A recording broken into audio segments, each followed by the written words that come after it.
I help you?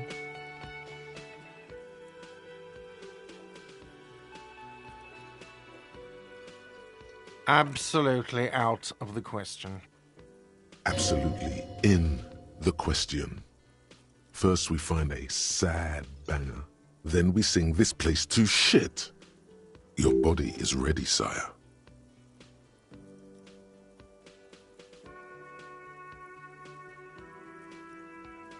What theme?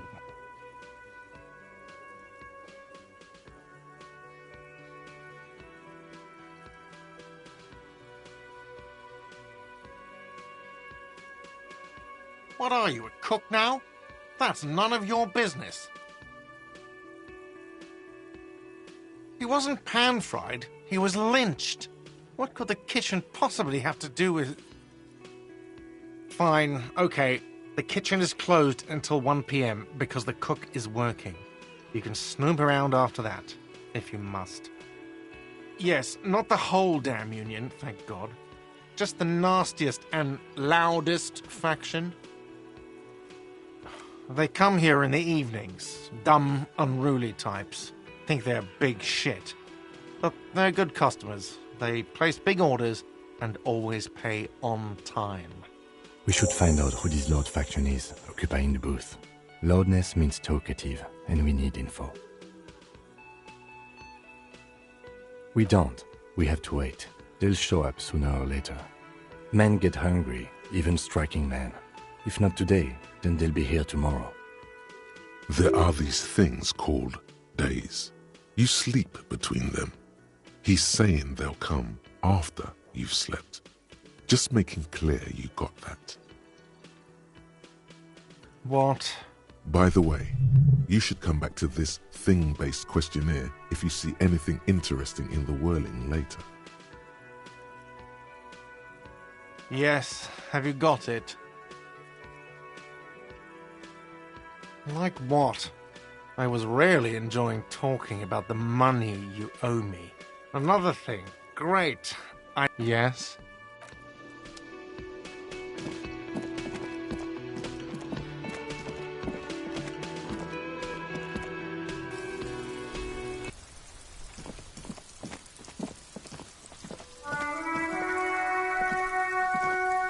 You see a set of tire tracks in the brown slush that covers the plaza mosaic.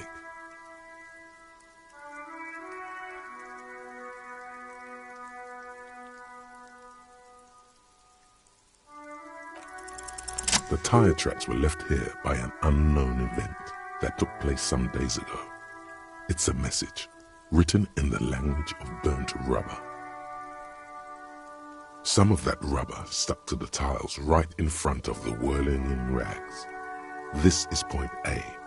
The driver started there, and then accelerated straight into the fence, left a hole big enough for the Franco-Nigerian cavalry, according to the cafeteria manager. The driver proceeded to back out of the yard, barely stopping before hitting the adjacent building. Before heading south, must have been in a hurry. You are correct. This is a rather motor carriage-friendly city.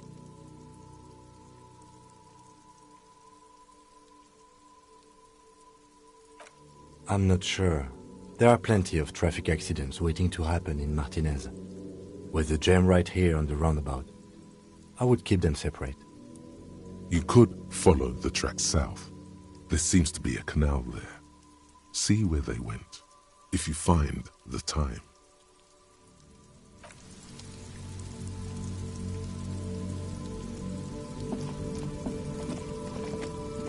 An old call box with a matrix of push buttons lists all the companies in the East Delta Commerce Center. An off-key melody starts playing after you ring the doorbell. Then a woman picks up the receiver. Kuno, please stop calling here. Grown-ups don't have time for your stupid games. Oh, I'm sorry, officer. I thought you were... But the doorbell is broken, and the bookstore shouldn't even be on the list anymore, so I can't help you. Please don't call here again. Thanks. A single beep indicates that the line has gone dead.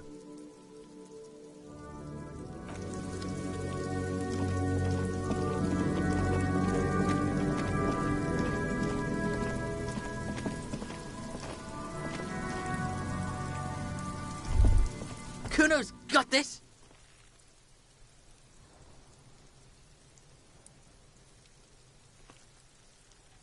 If there ever was such a thing as an ugly kid, then this is it. He's almost exquisite in his ugliness, like a gremlin. Oh yeah, nappa comfy, Kuno!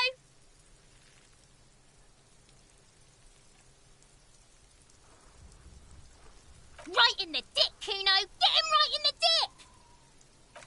Love it in the dick. The boy is sweating profusely. His eyes are like two black holes and his jaw is twitching as if trying to break free from the empire of his body.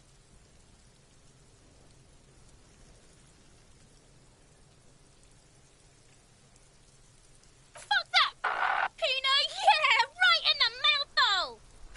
Shits himself. The rake, Kuno! You should throw the rake at him, Kuno! The fuck? Does Kuno know what a rake is? Kuno's not a gardener.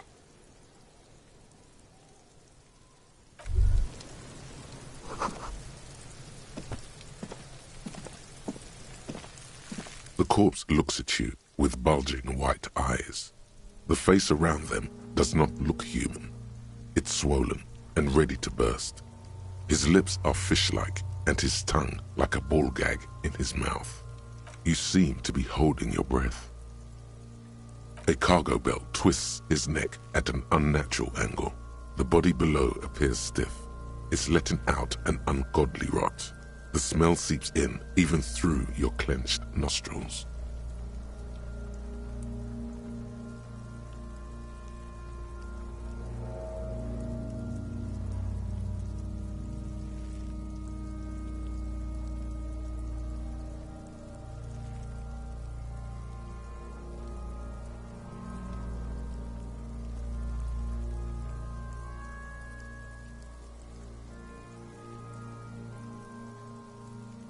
Active decay. It's okay to throw up, officer. No one is judging. He's about to blow! Cock's gonna blow, Kuno!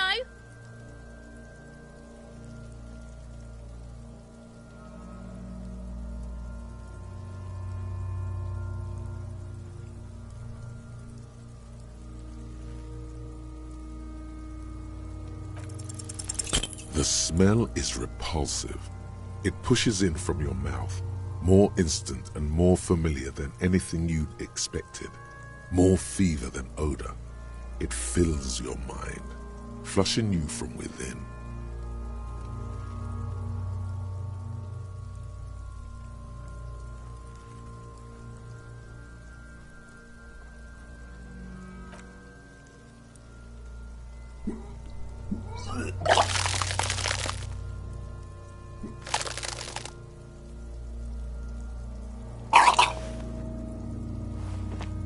You feel a great force ringing from your stomach. Your body curls and pushes it out, burst by burst, until a pool of vomit lies under your feet and your throat stings from the stomach acid. The smell of Commodore Red rises from the pool. Among it, distilled spirit and bits of shish kebab. It's okay. Happens to everyone. Keep it. The hangover is clearly making this worse for you. You could use some ammonia to clear your head. If you can handle the headache, some officers use it to deal with cadaverine odor.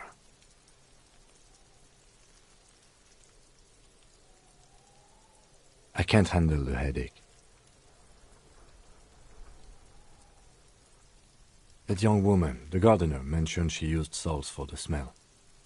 If she doesn't have any, there might be some in the frit store nearby. Acquiring ammonia will provide a modifier to the white check. Modifiers make checks easier and allow you to retry them.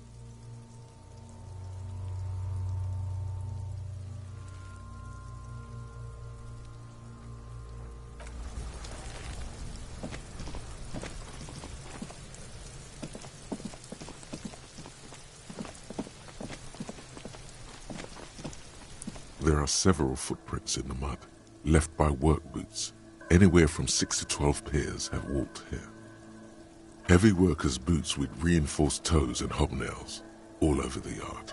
Isn't this something an industrial worker would wear? Noted.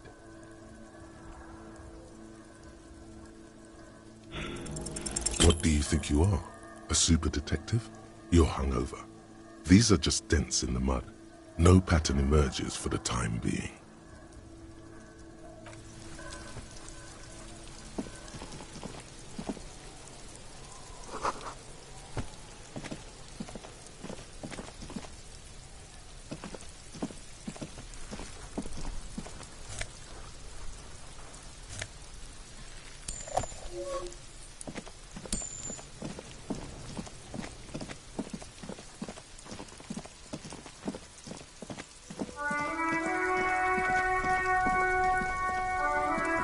It's raining again.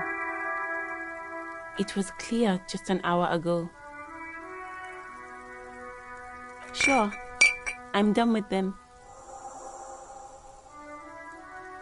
Go easy on that stuff. It gave me a terrible headache.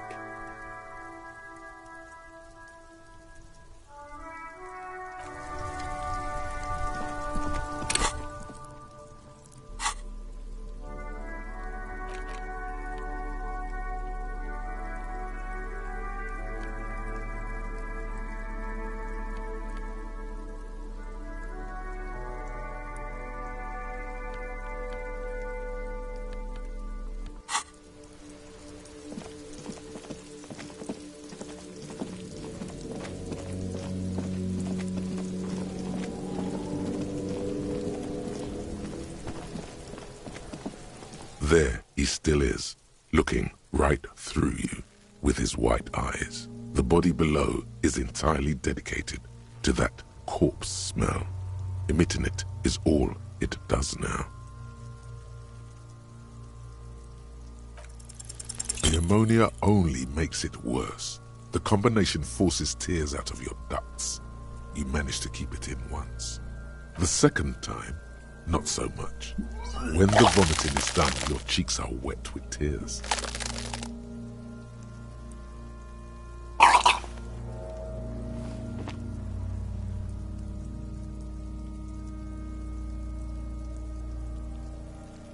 Are you okay, officer? You're facing tough odds here. It's aggravated further by alcohol withdrawal.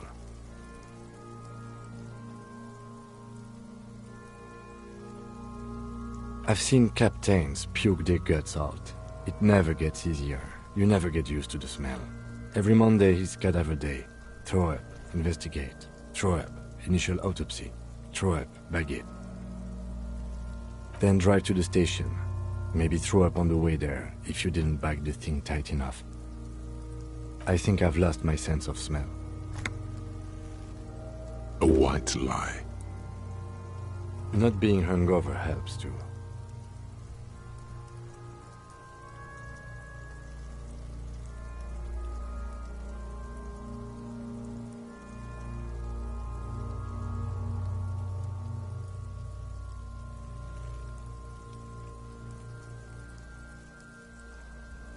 No.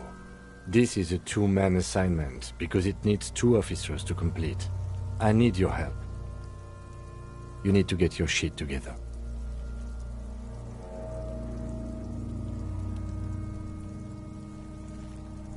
We should go talk to the locals.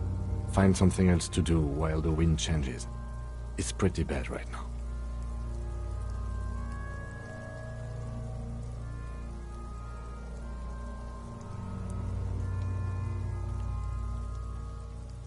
You've gained a thought. When this dialogue is over, go to your thought cabinet and internalize it for special bonuses and effects. Give it half an hour. Get yourself together. Then come back and have another go.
Can't you see I'm throwing rocks? All right, entertain the Kuno. Show me what you got. What you got there? What you got, huh? The kid moves his hands like a basketball player dribbling fast. Irregular speech patterns, overconfidence. Could this kid be on drugs? This warrants further investigation into this Kuno. Shitload pig. What's your question? Don't tell the pig shit, Kuno. This is where you quickly ask him questions. Real cop questions. Like a cop. Kuno's fuck gimp. Kuno uses the fuck gimp for target practice. He's trying to hide the fact that he doesn't know. Kuno knows what you meant. Kuno's not a snitch. That's all. Trying to make Kuno sing into the popo phone. Probably climbed. Kuno was busy down the road when that shit went down. You heard Kuno. Kuno wasn't even in Martinez. Kuno wasn't in Revachol. Kuno wasn't regional. I don't know. Some fucking... Mesk or I don't know. Some other place. Night City. Kuno was in fucking Night City. There is no Night City anywhere.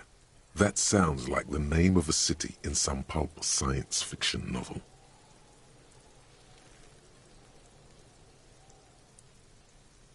Why you gotta be riding Kuno's ass?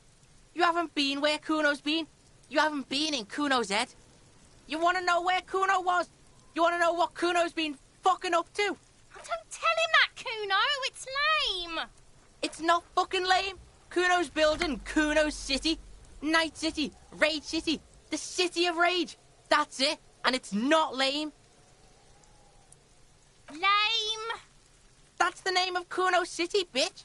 Get the fuck off Kuno's back. This shit ain't about that.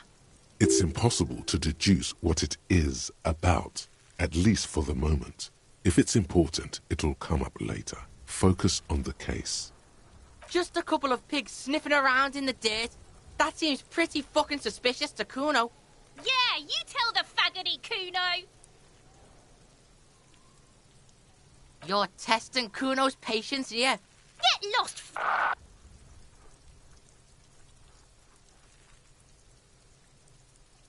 Right, pig.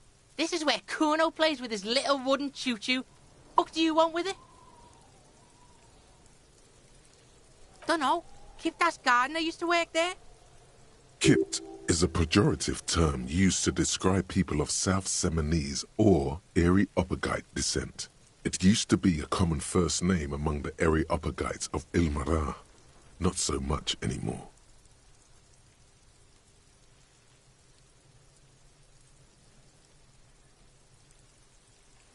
Yeah, that's what Kuno said. She couldn't handle the heat, so she took off. Kuno can take it. Shit's nothing to Kuno. Look, Kuno doesn't explain shit.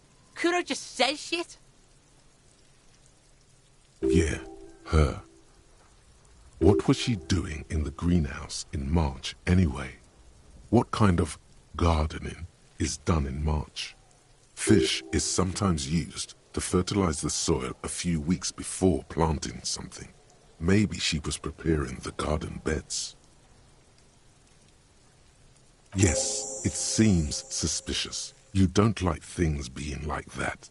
Suspicious. Yeah, whatever. Kuno doesn't give a shit. The fuck about it? You're testing Kuno. Get lost, Yeah? The kingdom of Kuno? The fuck do you want with it? Yeah, whatever. Kuno doesn't give a shit. Kuno's Kuno, pig? It's always Kuno, never I. Clearly the kid's using the third-person perspective as a shield.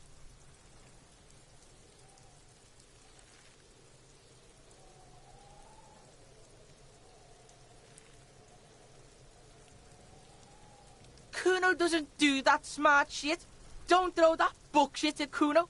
Kuno knows you're lying. Trying to get Kuno hooked on the book. Watch out, Kuno! He's trying to fit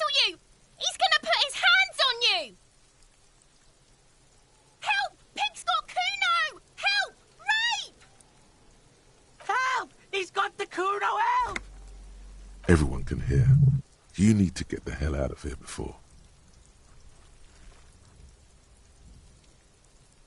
Help! He's digging his dick out!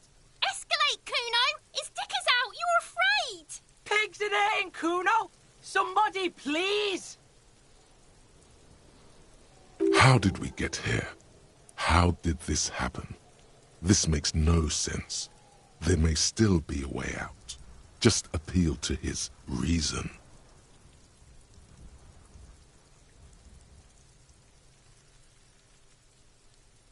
Fucking logical! Help! The logical pig is fiddling Kuno! No! Get up, Kuno, you sick fat fuck! The nearly psychopathic way they could slip in and out of the act implies you're not the first victim. Help! Misters, help! He's flashing Kuno! He's showing his genitals! If you don't help Kuno now, it'll be too late! Look. For emphasis, a ghost is saying this. A shit-eating psychopathic ghost with an ace up his sleeve. I know you wanted to hit me. You got that I'm gonna fuck that Kuno up look that Kuno's dad gets. The murder look. The rage look. Relax. He can't read your mind. He doesn't know you were thinking that. There's a dead body, remember? That's what you were doing here. You're a cop on a case.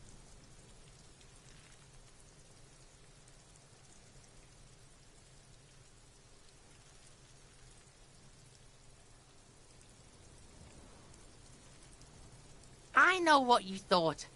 I'm gonna fuck that Kuno up. I'm gonna shut that shit down. You know what?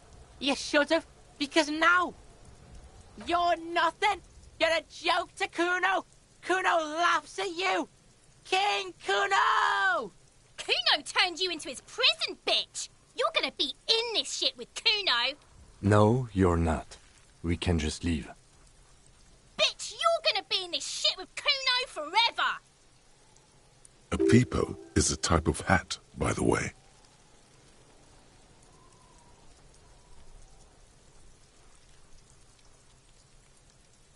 You don't talk to me about my fucking peeper! You don't know where I come from! You're just Kuno's bottom bitch!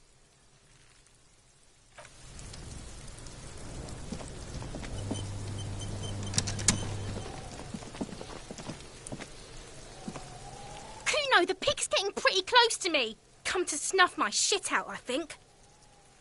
Looks like it's time for me to go, Kuno. Pig's come to take me in. I'm going away for a long, long time, Kuno. Going away for life. What's going on there? Fuck are you trying to pull, pig?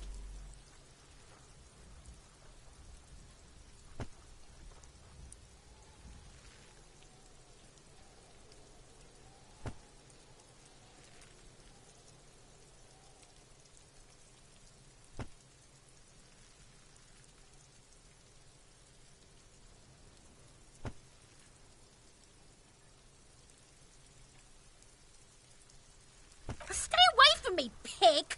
You don't want to see what happens when you corner me. I'll die before I squeal, pig. Murder was the case they gave me.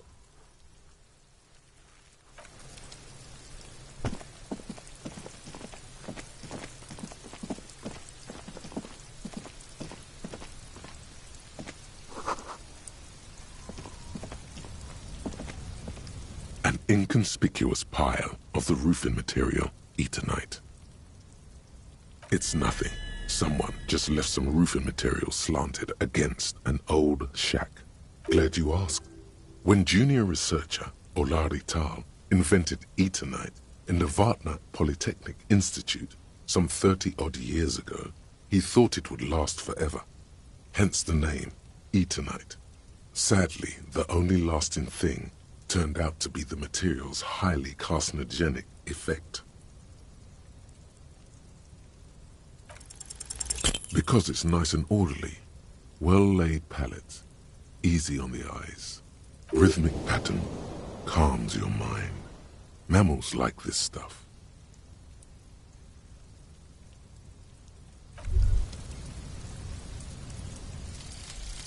Volumetric shit compressor. Bizarre scientific news from Revachol West today, where a police officer's shit has been observed at a pressure of around 495 gigadecimals. These metallic hydrogen levels of shit togetherness were thought to exist only at the center of collapsing stars, not law officials. It remains to be seen how long the shit singularity lasts.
Hello again, officer. How are things? Well, this might be the last snow we get. At least I hope so. Snow has nutrients in it. Helps everything green up in the spring. At least that's what my grandma always told me. Yes, think about the cute grandma, not the weird snow.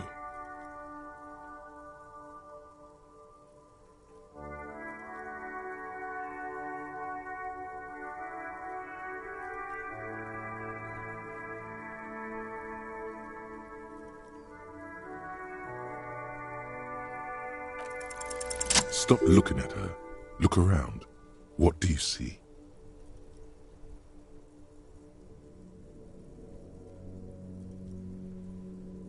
That's right. And the canal, the bookstore, the harbor gates. This is a great vantage point for keeping an eye on you.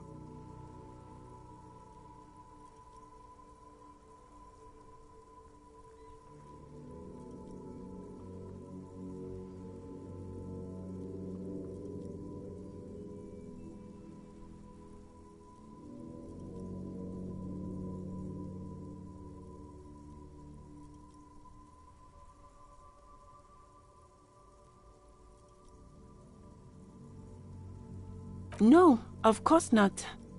I don't understand what this is about. The kid did this, right? The red-haired rat? Can't say a sentence without or kipped. He's always giving me trouble.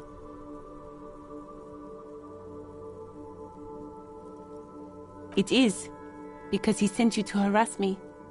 He's playing you. He hates the police, okay? A lot of people do around here. You've been resting here for quite a while, haven't you?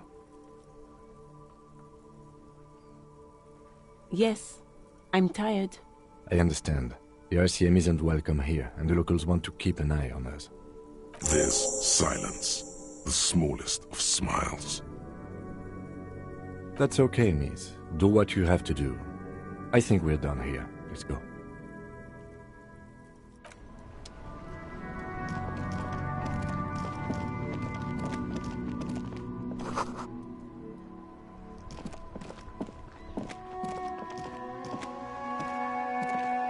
Hello, sir.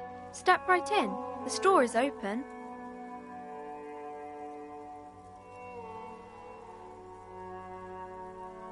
Are you interested in a new and exciting book?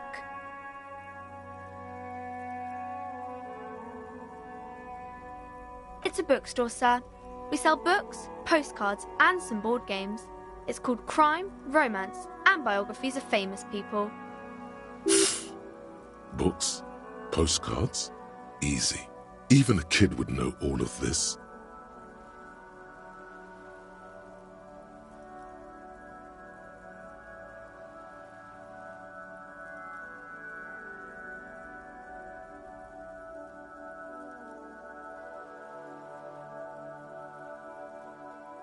Don't be a fool.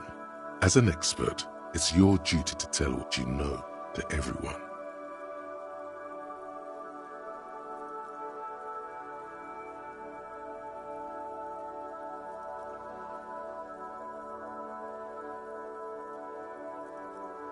Sir, are you okay? You've been standing here silently for a while now. Okay, sir. I'll try to answer any questions you have. I hope they're about books. My name is Annette, sir. My mum, her name is Plaisance. She owns the store. She's inside minding the register or organising the stock. Feel free to step in and browse our wares. I'm signalling that the store is open. Otherwise people might not know. They'd miss out on the crime, romance and biographies of famous people.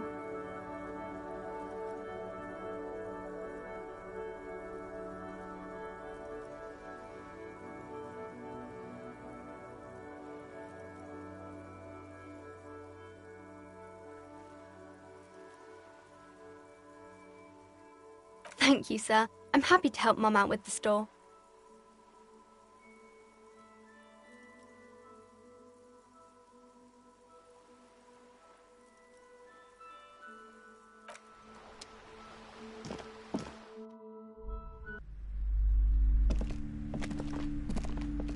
Welcome to Crime, Romance and Biographies of Famous People. My name is Plaisance. Be welcome, and please take responsibility for the energy you bring into this space.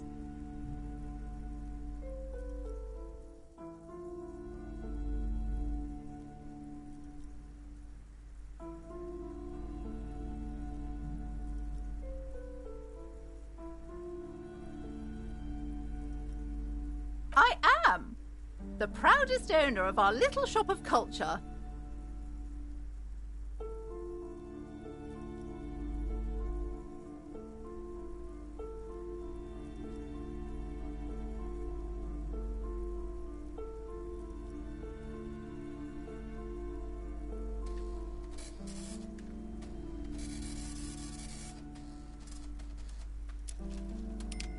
Annette, yes, my daughter.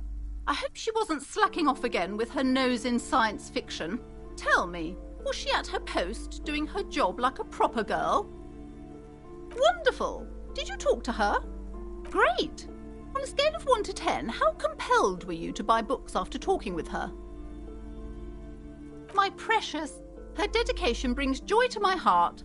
If you have children, I hope they turn out as great as my Annette.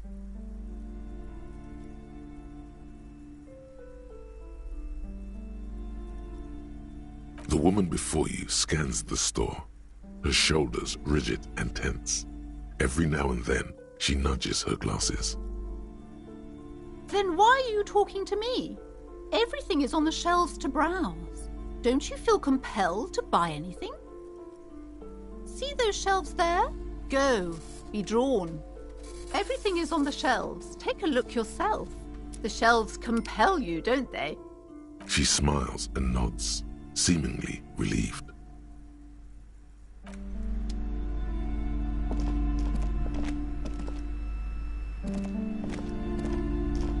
A small mountain of colorful board game boxes. There are numerous types of games for all ages. A lot of shelf space seems to be taken up by Wirral-related merchandise.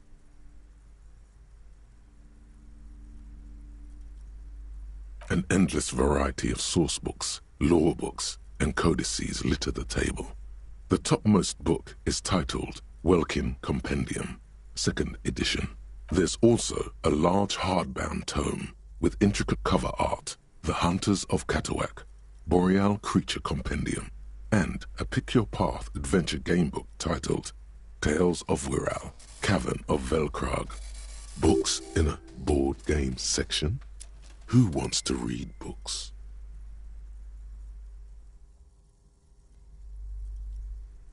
There's a box that says Wirral, 3rd edition Mega Setting Supplements Module. The side panel notes, a fantastique adventure board game, new maps and miniatures. A sticker on it displays 25 Rial. That price is steep, but then it's the 3rd edition Mega Setting Supplement, so it makes sense.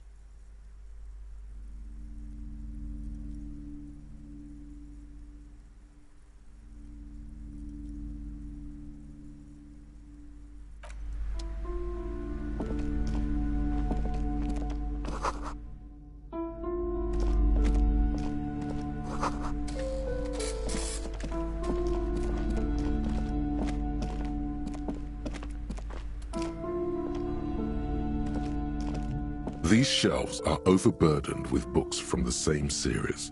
You see the name Dick Mullen over and over. A couple of spook novels hide amidst all the detective books. Thrilling tales of spycraft and daring-do.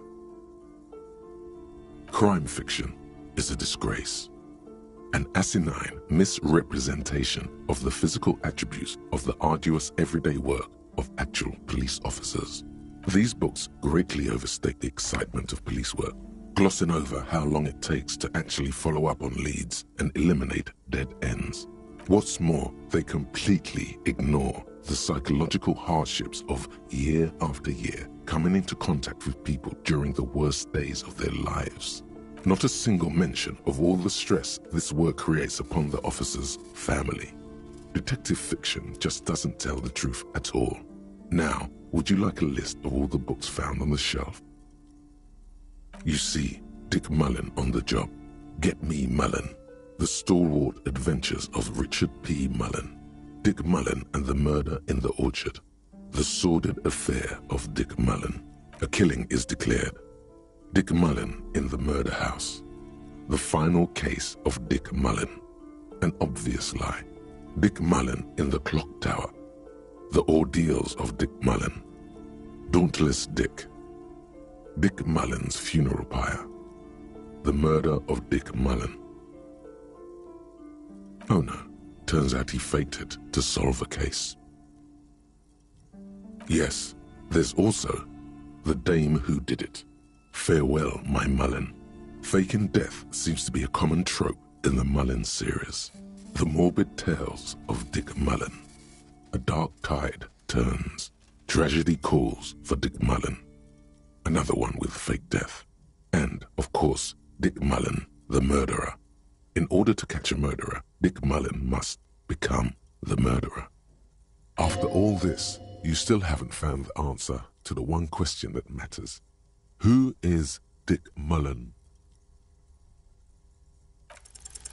Your attempt to grasp at the answer fails. It seems very close by, pulsating just out of reach. Oh, crime, robberies, murders, even sexual crimes. We're fortunate to have Dick Mullen and his stories to sort all that out. You're a police officer, apparently. You should buy all of these.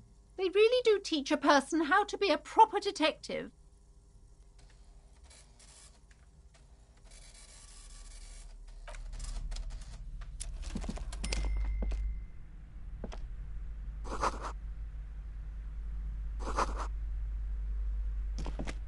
The plaque on the shelf reads, Biographies of Famous People. You see a large variety of names, none of which ring a bell. Browsing through all the books with all their names makes your head spin. None of these seem important or relevant. It's all just vapid egoism. Suddenly, a particularly odd title catches your eye. It reads, High Speed Love, the tragic true love story of Jacob Irv and Alfie Delatraz, by one Cecilia Averbrook. High Speed Love chronicles the romance between two of the finest tip-top tourney racers in history. One of them is the madcap driver, Jacob Irv. His blonde mane graces the cover. Next to Irv's life story, you see a slim biography of an Occidental rock star called the Anti-Star. He's famous for shooting morphine into one of his eyeballs and cocaine into the other.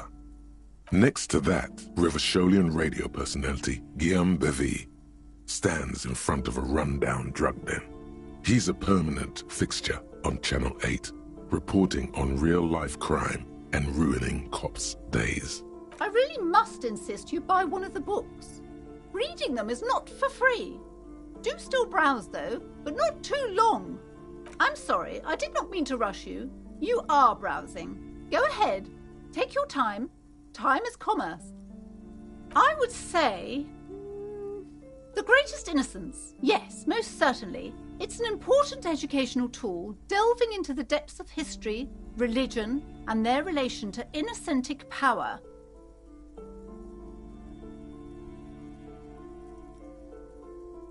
A very influential historical figure. But surely I don't have to tell you that. You're a law officer, and law officers have at least some education. The book is also very daring. The author aims to re-examine the universal understandings of the innocentic system, creating a fresh vantage point and a shift in the tired order of things.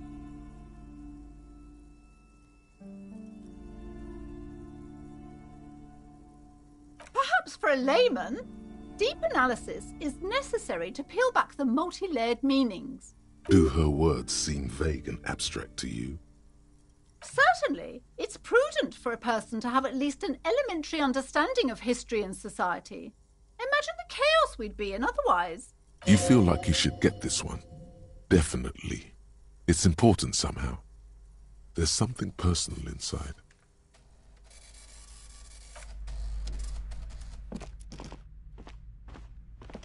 This bookstore is not strictly about crime, romance, and biographies of famous people.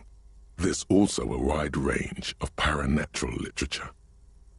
Amidst the various books, you find one written by someone named Matthias W. Dundas. It's about wholeness, unity, balance. These three things are very important to the working class mind. The point of the book, and many others on this shelf, is to give people medicinal advice in situations where they don't have access to paid health services. It serves platitudes, while also telling everyone that traditional medicine, the kind people don't have access to and which costs more than this book, is garbage and would only give you cancer anyway, without even curing your cold or anything. Wholeness, unity, balance, on the other hand, can basically take care of anything. Though it is important to note, when it's up to your mind to heal yourself, then it's because of your mind that you're ill in the first place. The book features chapters on topics such as how to find magnesium. It even lists plants you can harvest magnesium from. How to continue drinking if you're an alcoholic who has destroyed his liver. And there's even a chapter on the ancient Seraïs tradition of using duck gallbladder preservatives to treat and prevent sexually transmitted diseases. Pre and post factum apply. Nothing worth buying. Sir, please, no browsing in that shelf. That wisdom is not for free. I can't have you end up, like, opening a police store next door and stealing my customers. Oh no!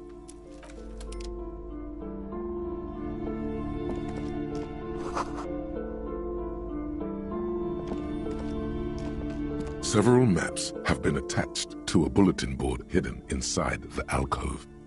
The maps look old and faded. Your eye catches a map of Insulinda, a map of Revachol, and a map of Martinaise. The north coast of a verdant island is shattered by the delta of a river. It is the River Esperance. Countless bridges put the shards back together, connecting city blocks to river islands. La Delta says a great artificial heart in the center, teeming with life forms and construction. To the east, rolling hillsides, Le Jardin, Stella Marie, the suburbs of Saint-Baptiste, swallowed up into the megacity. They sound rich to you. This is Revachol East. Hudon It's somewhere to live. Not bad. Then there's Jamrock. It's bad. People shouldn't live there, but they do. Then Forburg. It's almost as bad, and much larger. Then Coal City. It's the worst. It's so small you can't even see it on the map. No, wait. There it is, north of Jamrock, the strip of coast next to the Greater Revachol Industrial Harbour. It looks downright despondent. It's almost Coal City, to be honest. No, this is somewhere to be. This is all you have. But it's still something. Streets and sodium lights, the sky, the world. You're still alive.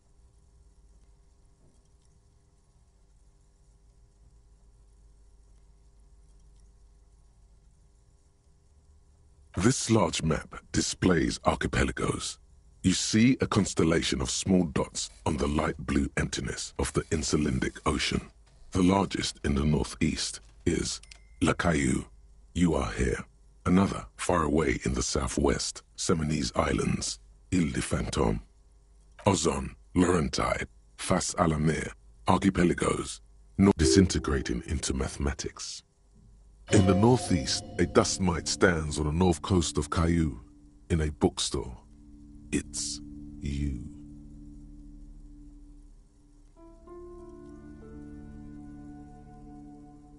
You can, on Caillou, Revachol, a single black star, on Ozon, Fondelier. 850 million people live on these little dots, an oceanic world of culture and commerce torn apart by history. The ocean breaks apart into a tangle of cosines and azimuths, all pointing into pale nothingness. Windy is the north azimuth. Grad is the northeast azimuth. Samara is the east azimuth. Seol is the west azimuth. Isolas, they're called. Connections to other worlds. Words past the Insulindian, unknown to you. You only know you've never been there. You have little idea what they are. Distant stars, gods, but looking at them makes you feel almost non-existent. Whatever they are, the Isolas are immeasurably large compared to you, and very, very far away. Perhaps they are gods, gods of distance and outer dust. It's not really a map, it's a tourist thing.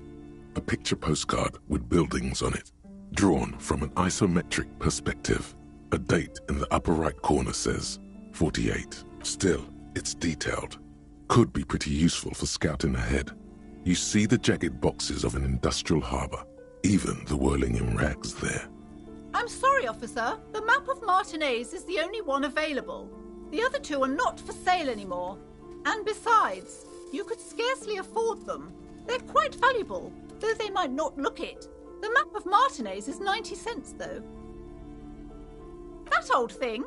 It's an out-of-date map of a tourist location that never was nor came to be.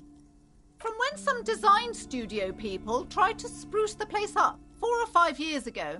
They also renovated the horse statue, set up those coin-operated viewers, and designed the new street lamps. The place does not look like a successful tourist trap, does it? They didn't get that far, for some reason. A shame the project never got going. Would be nice if someone fixed Martinez up. All these ruins are bad for business.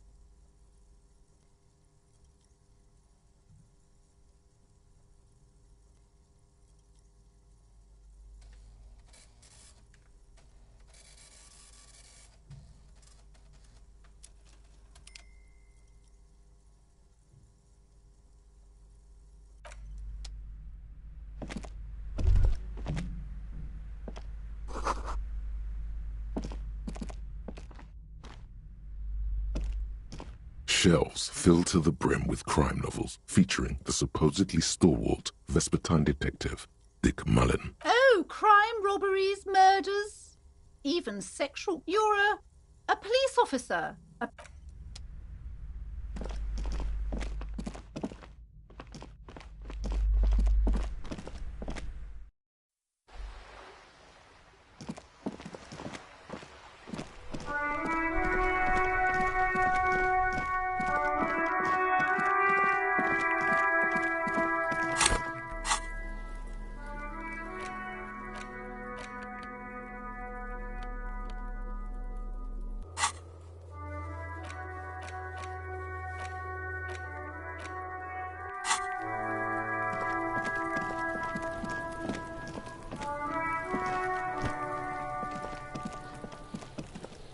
There are several footprints in the mud, left by work boots.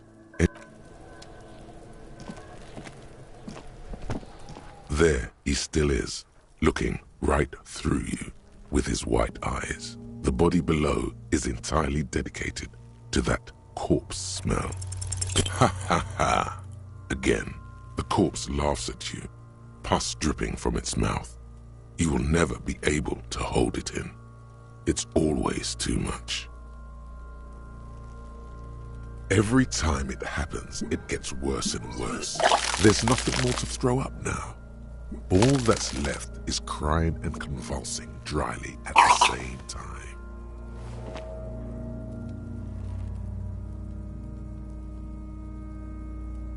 The lieutenant is clearly at a loss.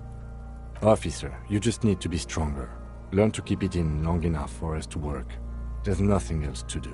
You can open this white check again by going to your character sheet and spending a skill point to upgrade your endurance. Gain new skill points by exploring and completing side tasks. Relax. It's okay if you don't make it today. The bloated corpse isn't going anywhere.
The door is closed. There is no answer. You hear the shower being turned on, somewhere inside. Still no answer. Still nothing. The lieutenant gives you a quick glance.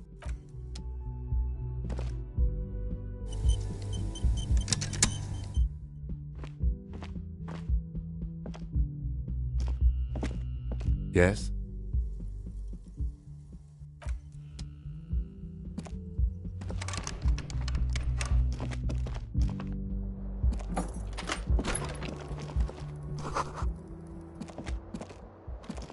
The window stands broken in. The bed is cold and not particularly inviting, but it's yours. The sheets look awful. The option to go to sleep becomes available every night after 9 p.m.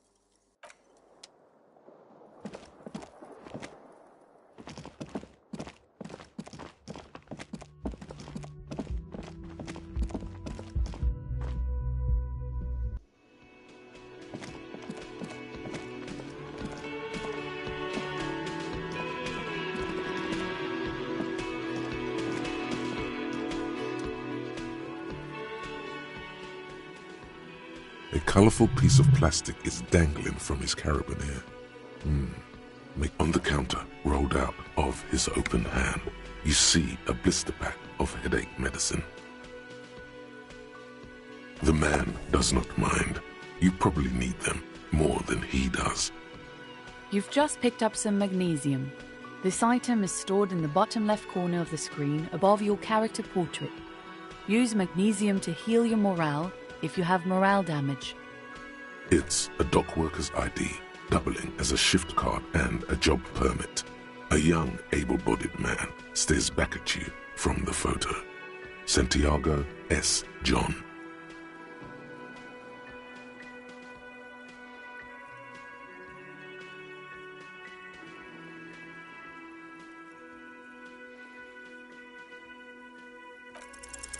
Your fingers find their way into the shackle, flicking open its spring-loaded gate.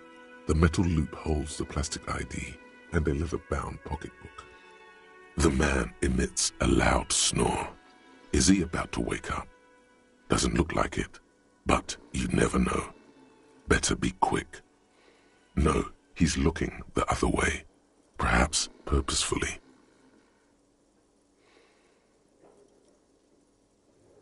You slip the plastic ID card out of the loop and pocket it. The man continues to snore. Just for the record, you look nothing like the man on the document. You find a black paper note with a woman's profile on it.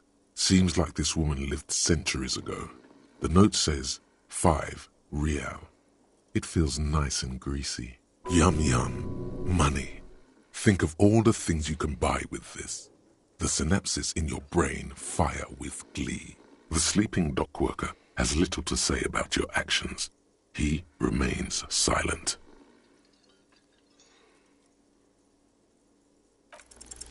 There is only one way to wake this bone idol from his slumber.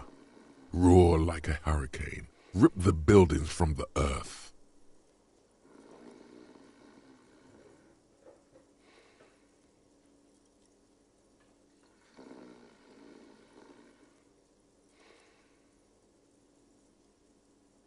Why the yelling, man? Looks like a Sao descendant. A lot of Sao dock workers around.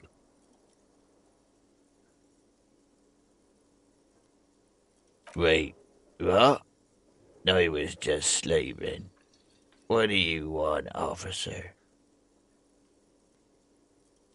Thank God, no.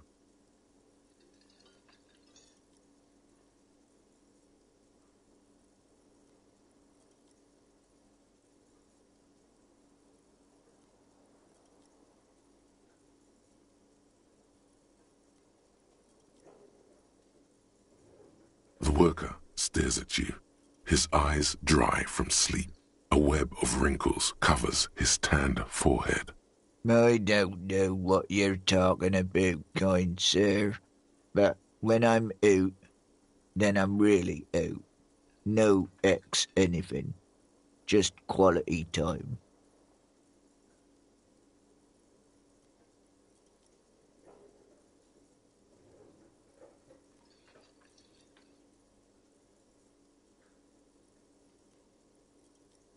That's the name of my employer. I work in logistics. How's it going?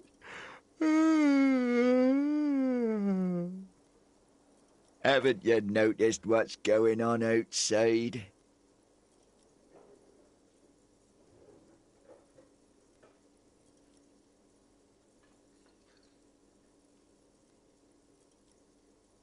Good. Then you understand the gist of it. We would all be better off without the employers and their employment. For one, I can get some goddamn shut-eye. Right to sleep, I say. Nate got it. Majoret's got it. He's guarding the gate. I'm just getting some sleep. Or was. We are. The workers. The union. We know what we need. What's right for us. Okay. I guess there's also Everard. He's in charge of the union. He's smart. Knows how to negotiate. He's got our back. Yeah, what about it? You know, people die here every day. Someone's found in a ditch, another one falls in a manhole, a third one gets eaten by stray dogs. If someone has decided to die on top of a tree, then how is it my concern?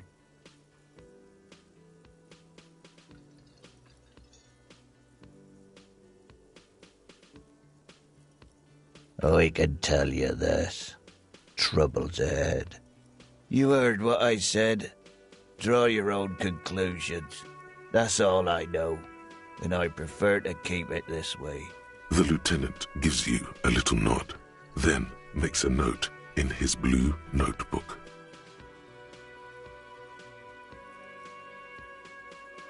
The dock worker doesn't answer.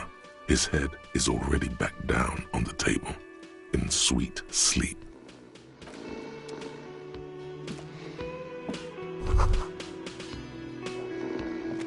That sugary black rum stain on the counter makes you teary-eyed with joy. It's almost touching how syrupy and sticky it is. How long have you been up already? Oh, excuse me.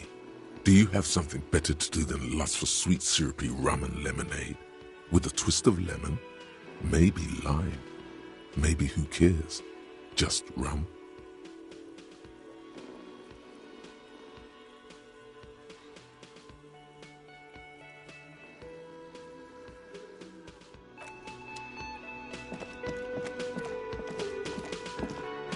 Hello again, sweetie.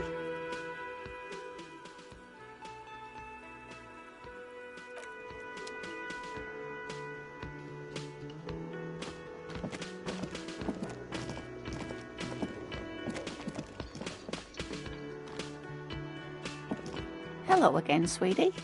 Oh, sweetie, I heard your conversation with the manager about your financial troubles. When do you get your next paycheck? You must be joking. Although our pay does sometimes feel like a joke. It's not easy to assert your right to a decent living wage when you don't have a strong union behind you. Maybe you should talk to Everard, the union leader. Interesting idea. This Everard sounds powerful. Maybe you can wrangle some coins out of his pocket. Oh, no, I'm so sorry I don't have money for you. If there's anything else...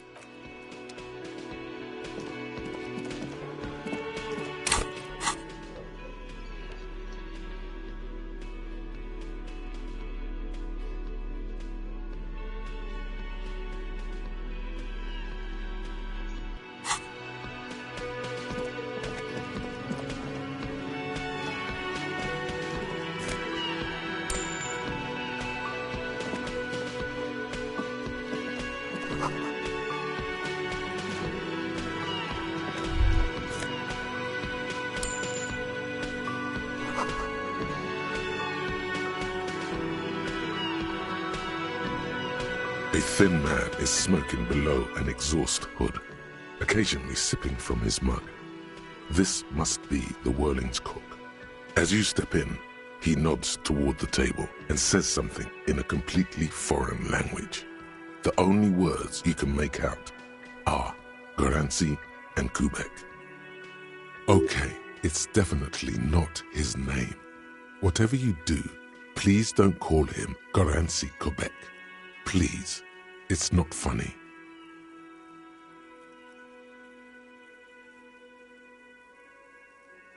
The man puts his cup down and replies something, his left hand drawing arcs in the air.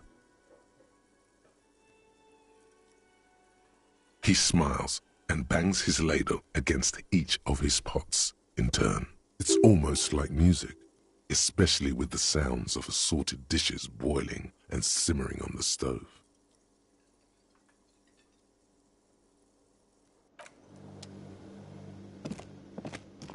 You see a heavy steel door with a prominent dimple lock. It's painted blue. The door does not budge. The cobalt blue surface feels rough to touch. The stainless steel old cobalt paint, rough on the fingers. 40, 50 years since this was painted, maybe. It leads to a side building, adjacent to this one. The old building next to this, half ruined. Whatever is behind it must be older. You do? It's a door in the back of the kitchen. Why do you care where it leads?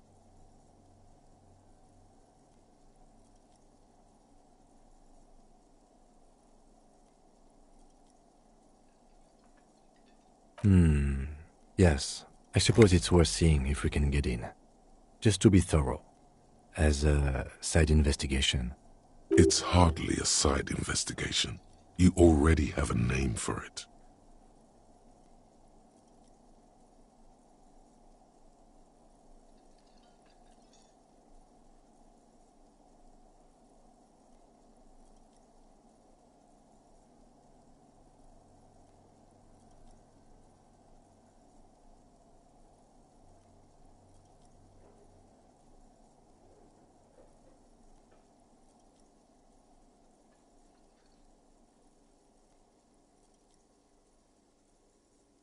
Gart is the person to ask about this. The cafeteria manager.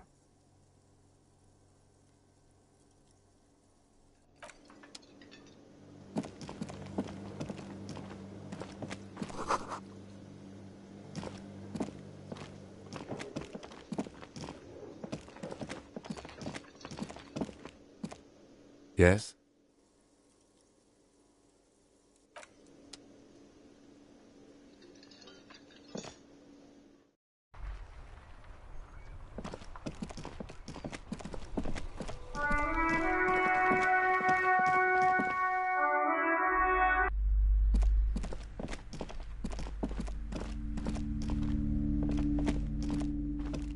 Several maps have been attached to a bullet. The maps look old and faded. Your eye catches a map of... Always good to be informed of your surroundings. You've acquired an interactable item.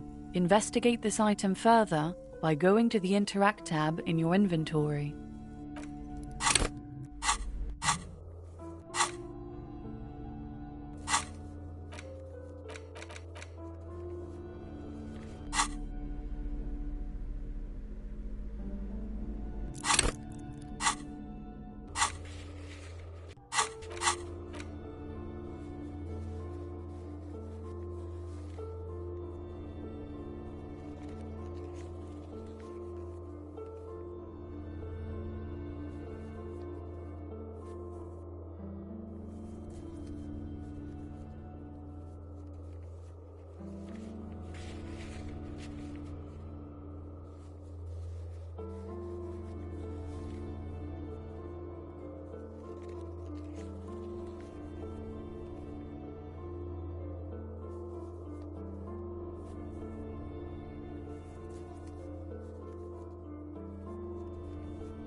You see a set of tattered curtains blocking the way to another room.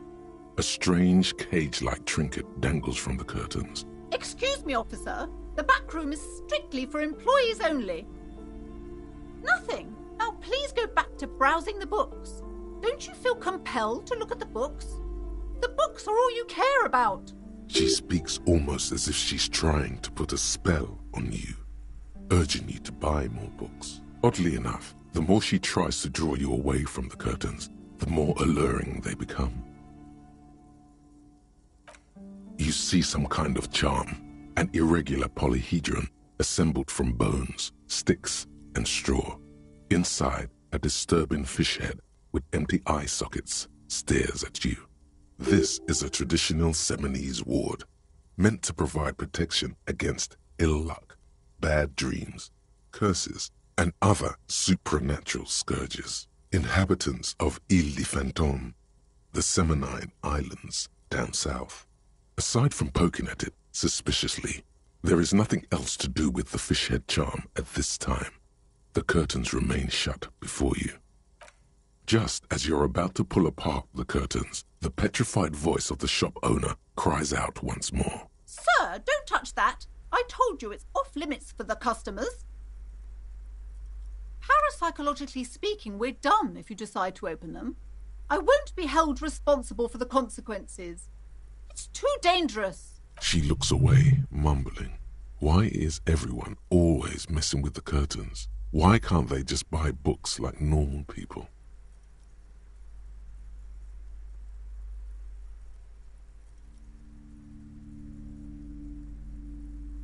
Thank you. Let's just talk about this first, all right? There's no reason for you to venture into the unknown. Talking is always good. Go see what she has to say. The curtains, tattered with age and covered in dust, hang before you, as if taunting you.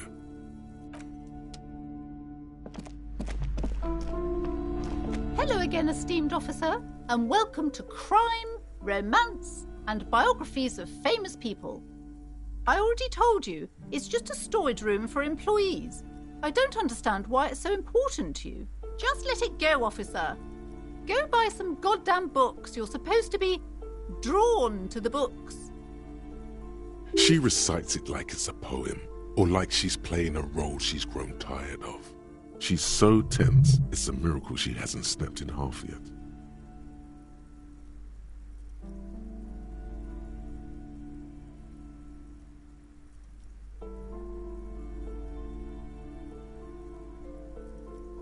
It's just for decoration. Okay, fine. It's just because this place is cursed, just like everyone said. They don't call it the doomed commercial area for nothing.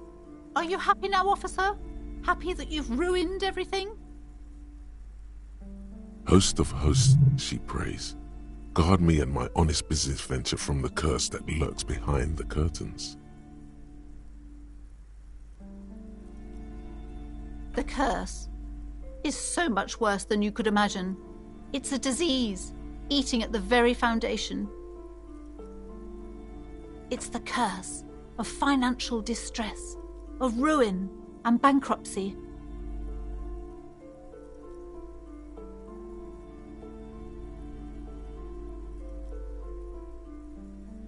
Everyone knows that all the previous companies in this building have sooner or later declared bankruptcy, and their malicious spirits are still here, feeding off bad business practices and disappointing income statements.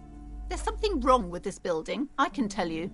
Ever since I arrived, I've sensed an eerie, lingering presence, as if I was unwanted here.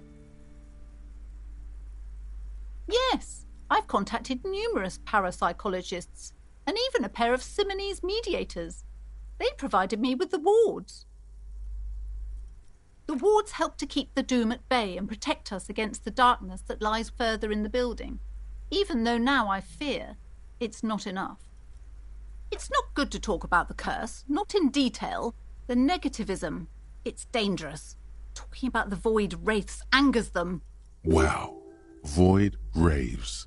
You have new words.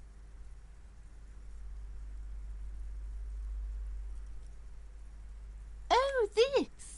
No, it's a special Himian amulet, blessed by desert pygmy shamans, with a spell of compulsion. It's to compel people to buy books. There are numerous spells cast throughout the store. I had the books anointed with a different inducement spell, for example. It's guaranteed to boost sales 15%. Desert pygmy shamans. That sounds like a rather questionable way to describe a group of people.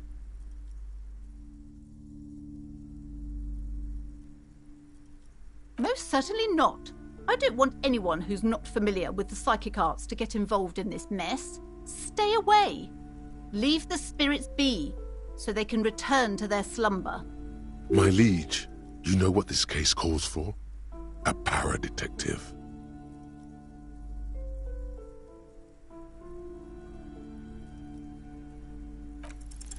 Slither up to her, you silver-tongued fiend. Show her what world-class perfidy looks like.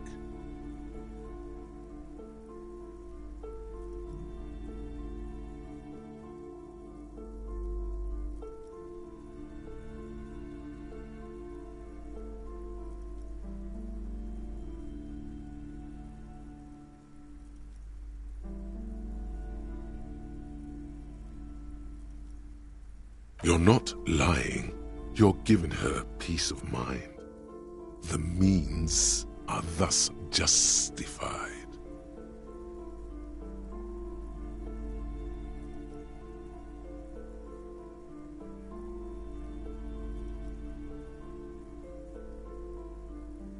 Are you sure?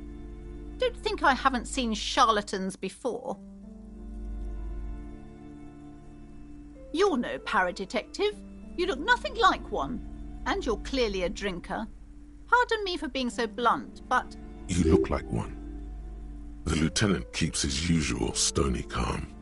He silently picks out his notebook.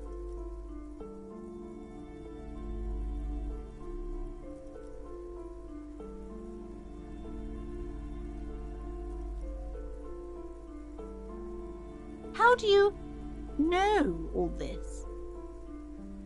Here we go.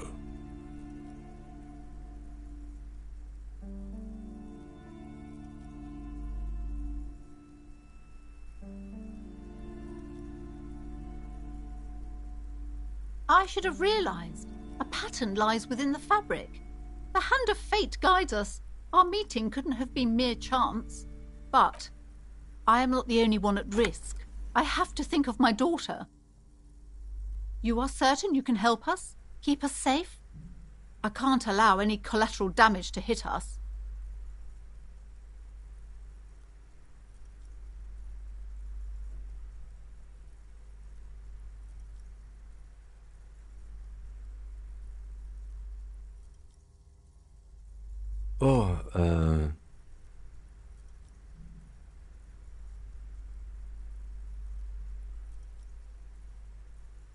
Certainly so, ma'am. I can assure you my partner is eminent in this particular field. If you promise, good officer, then you might be our last hope. Do you swear it?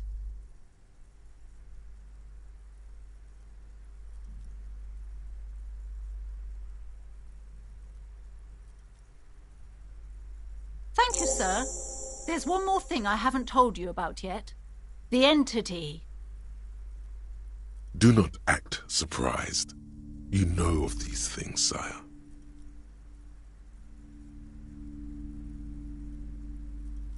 You have? The entity takes the form of a woman, a witch probably. I've suspected that she must be connected to the curse ever since I first saw her. Did you know that she lives inside the chimney?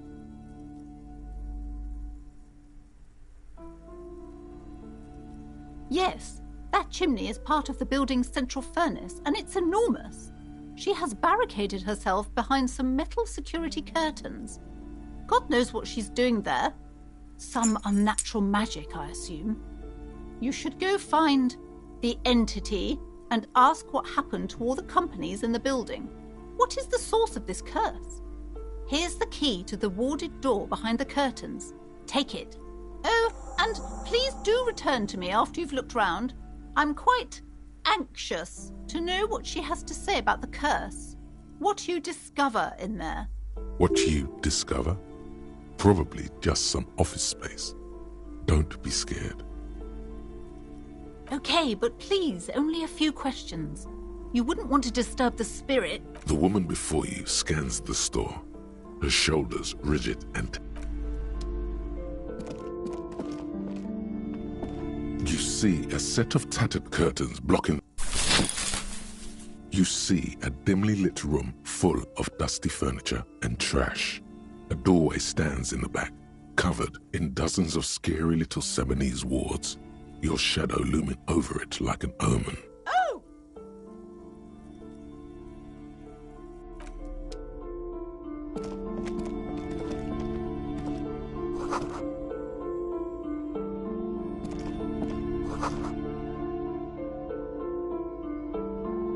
A heavy door with a missing handle stands before you, covered in dozens, if not hundreds, of Seminese trinkets and charms. It appears to be locked.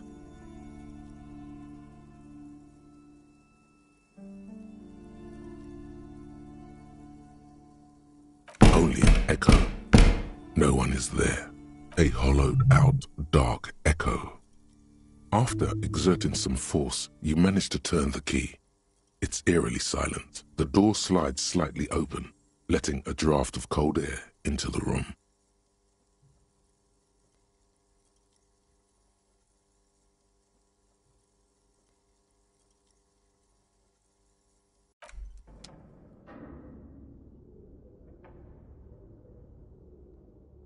What is this place?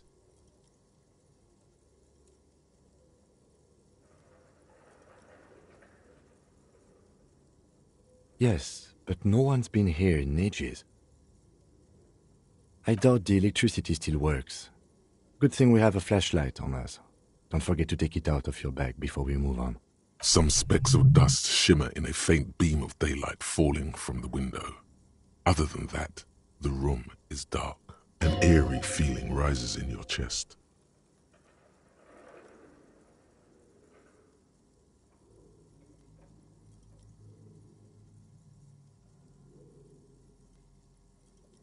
Yes, because it's closed.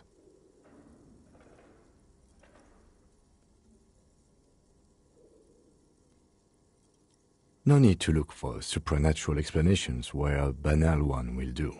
Now let's move on, shall we?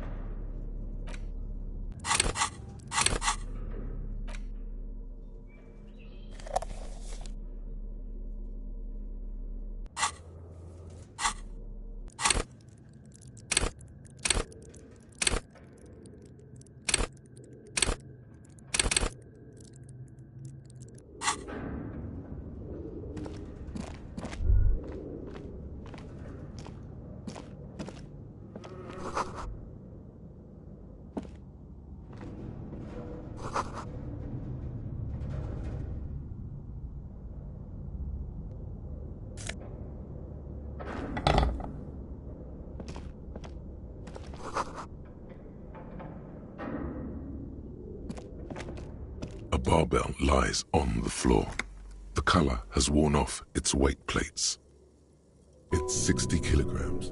Your triceps hum at the sight of these weights. Show the world what kind of beast it's dealing with. Lift them. There are no collars on the barbell. This is a safety hazard.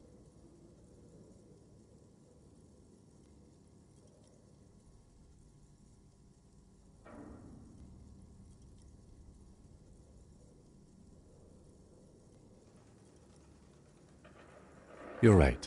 The weight may fall off. Better not touch it then.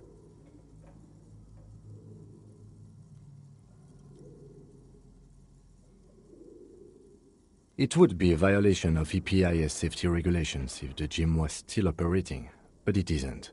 No one's supposed to come here anymore.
Yes?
Looks like someone tried to reconceptualize their business here.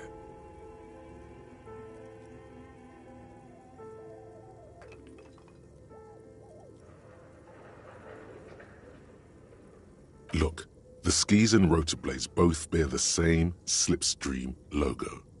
It seems likely that they started out making one, failed to turn a profit, and then pivoted to producing the other.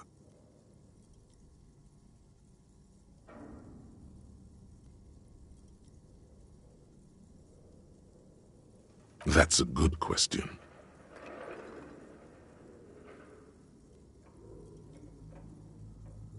Reality is ruthless.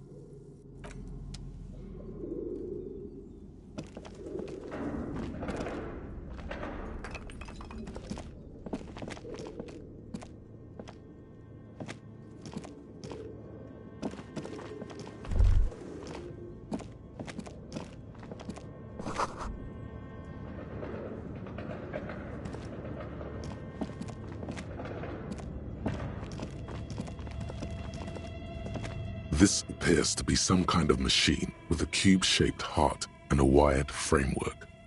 The keyboard has a rectangular on-off button. A piece of paper still hangs from the printer. A radio computer. Just sitting here without anyone inside. What he means is that these things cost money. Why would anyone just leave it behind? This is the Ream Civic radio computer, model RC5120, equipped with a Feld mainframe and a Ream-compatible printer. We have one of these down at the station, but I never really learned how to use it. The machine lights up like some prehistoric animal stirring from its slumber, revealing fluorescent play and print keys on the keyboard. The hatch on the machine's central compartment is wide open. It's empty like a beehive without its brood. Some cables have been left dangling. Disconnected, the filament you have would fit perfectly inside the compartment. Like a smooth draw, the filament slides into place. On the keyboard, the play key starts blinking. A bar of fabric right above the keyboard starts producing a soft hum. The sound of static seeps through the machine's planar magnetic driver. The static gets louder, slowly filling up the abandoned hall, until a voice speaks out, crackling and old, cutting into the air. Good afternoon. Fortress accident en rue de Saint-Ghislaine. This is East Indian Repeater Station 1. Please repeat. Is this the production schedule?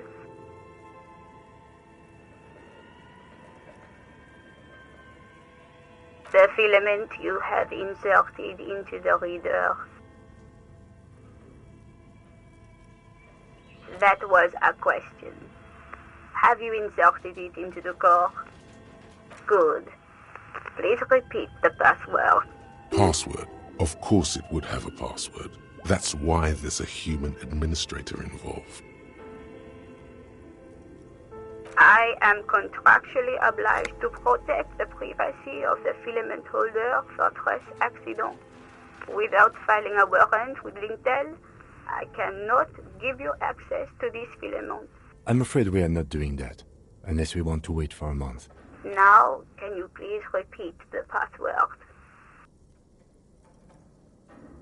No. A hint system is not part of the protocol for repeater stations. Received. I will register this login attempt. Don't worry. Passwords have a way of turning up sooner or later. Fortress accident. Is there anything else I can do for you today? Fortress accident is the company on whose name the terminal you are currently using has been registered to. One moment. Fortress Accident SCA produces revolutionary interactive call-in radio games. That's what the catalog says. That's not bad.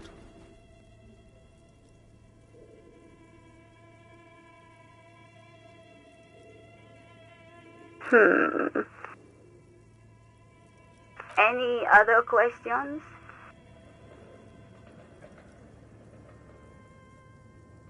Yes, I am alive. I am 74 years old and my name is Yvonne. She repeats passwords. Programming people are all paranoid.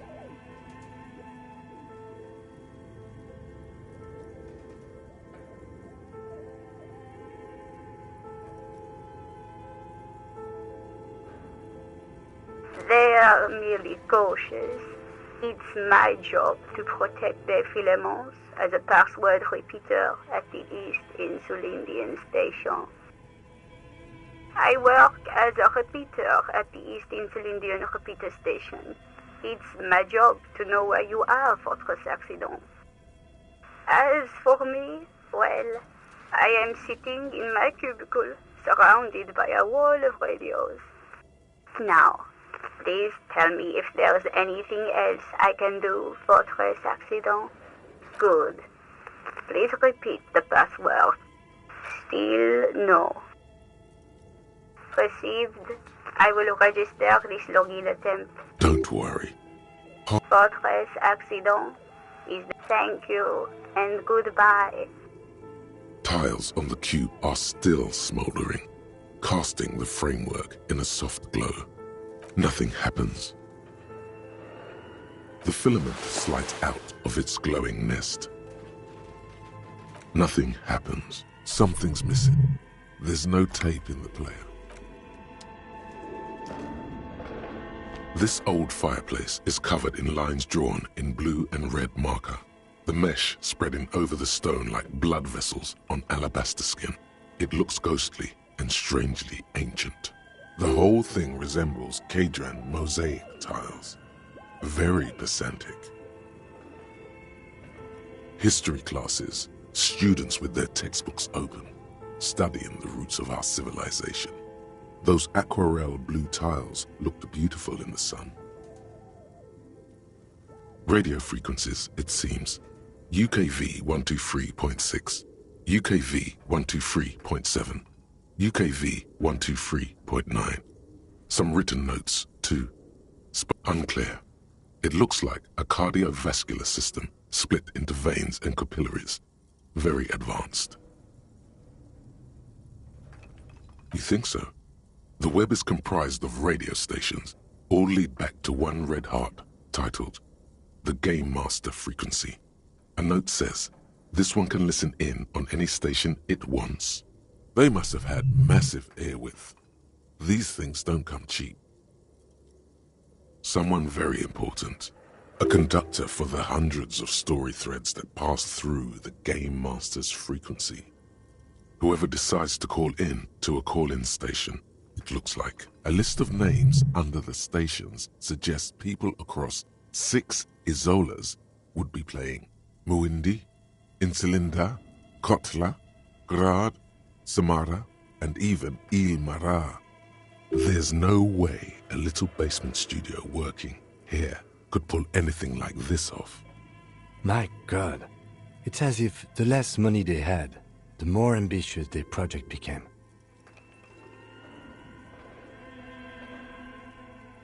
Exactly. This schedule, I know doom when I see it. The company was running out of funding. Nothing. It's just lines on marble. An echo from times long gone. No.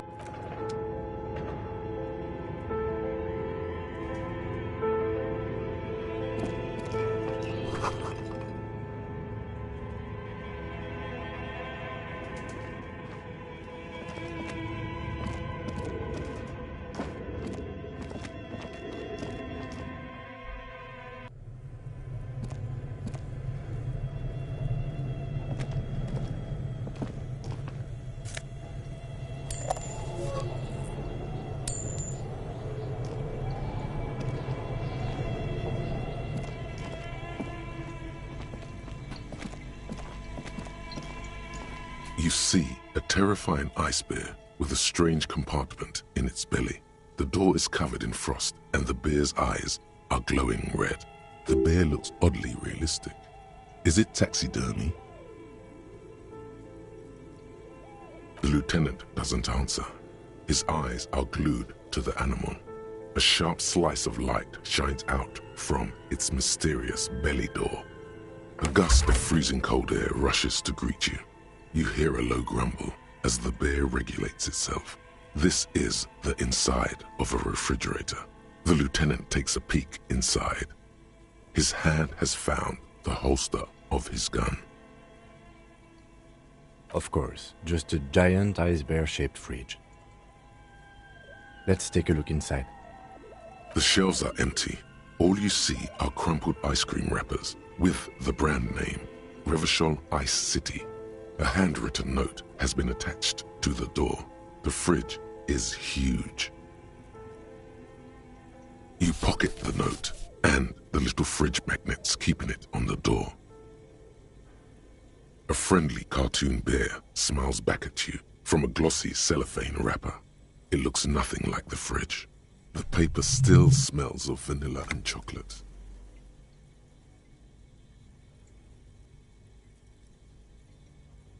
Good question. It looks like an ice cream fridge. I know. What an unfortunate marketing choice. What is even worse, the bear is still costing them money to this day.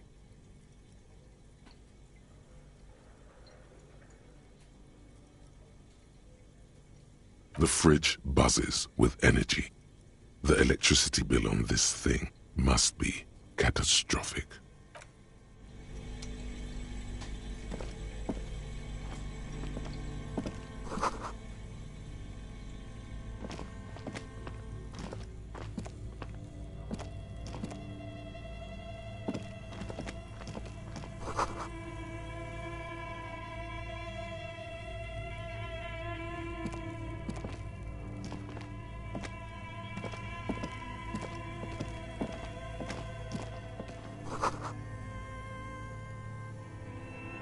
A few bricks have fallen off, revealing a compartment behind the wall. It's too dark to see in. Seems like an old bunker from the revolutionary period. Look at all those rifles. Must be an old weapons cache. There is, yes. And there also appears to be something inside the hole. Interesting. Do you want to take a look? Your hand reaches deep into darkness and spiderwebs. Rummaging around, you find rusty rifles hidden away. Most of them are rusty and inoperable, like the rest, but one catches your eye, a bolt-action model with a fine wood stock, in better cosmetic order than the others. That's a rare sight. Seems to no longer be functional, but still a beautiful thing in its own way.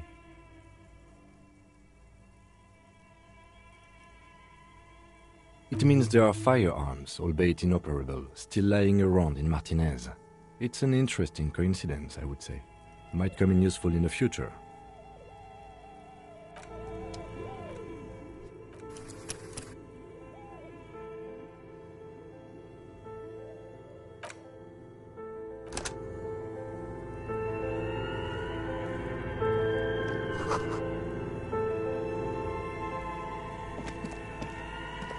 Yes?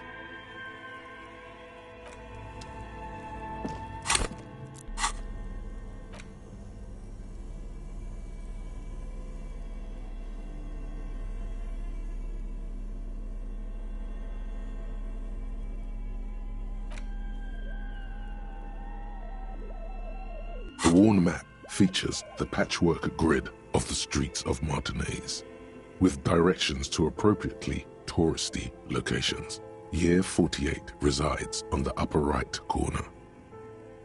Your finger moves through the various streets, across Rue de Saint-Ghislain and Rue Saint-Sipar, over Saint-Brun and Martinez North, finally coming to a halt on the spot where you are currently standing, although the map gives no such indication itself.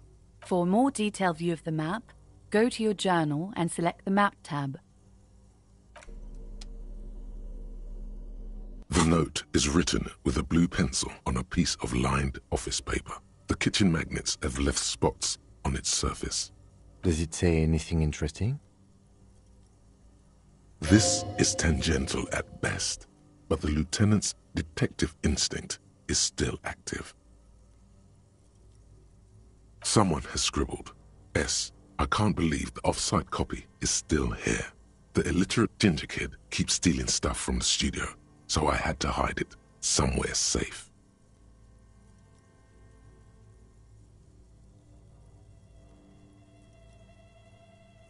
You'll find the filament memory with the off-site copy in the frozen ice cream maker. Please take it home, ASAP. It's important. I'd do it myself if I lived in a civilized place with a freezer. Take care, Suliswaf. Someone who owns a radio computer? My guess is as good as yours, officer. Which is to say, not very good. It belongs inside a radio computer, storing its memory. It's like a tape. You listen to disco tapes, right? It's like one of your disco tapes, only for a computer. It's like the production schedule you found. Only this one's an off-site copy. Really?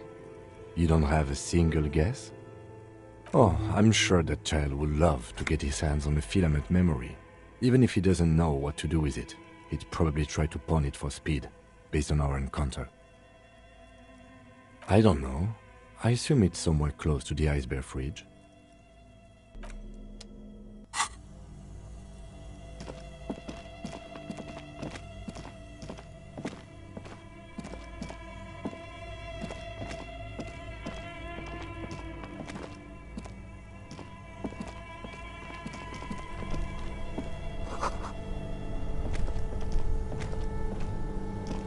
This orange machine is buzzing like an old submarine. It has a hand-cranked ice cream churner on top, and turning the crank feels oddly satisfying, like stirring your childhood dreams. In the distance, you hear water dripping. You slip your fingers under the frozen lid, but the ice is too cold for you to get a good grip.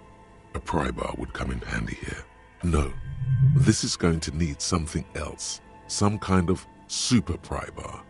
Don't even try to open it with a regular pry bar. You're just wasting your time. If you want to try again, then you need to have the pry bar in your hand, detective. Equip the pry bar by going to the Tools tab in your inventory.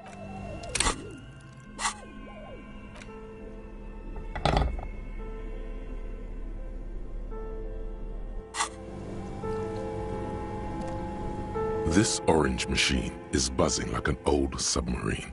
It has a hand-cranked ice cream churner on top and an electric freezer that appears to be frozen.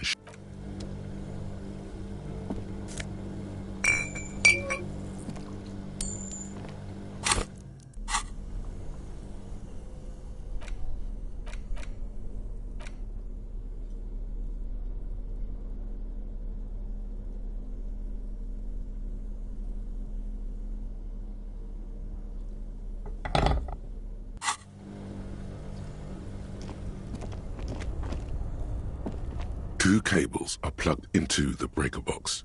The red one leads to the Ice Bear fridge, and the black one to the ice cream maker nearby.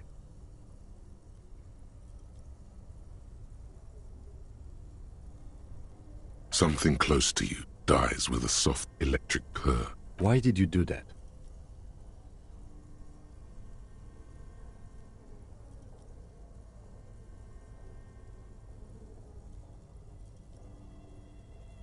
The lieutenant raises his brows, but doesn't say anything. The electric distribution board now has one cable missing.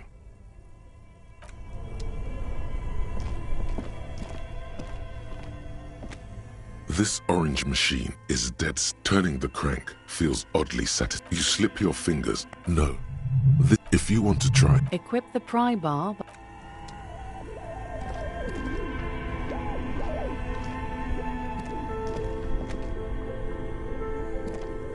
Only the red cable is plugged into the breaker box, while the black one an electric sizzle. The room is slightly quieter now.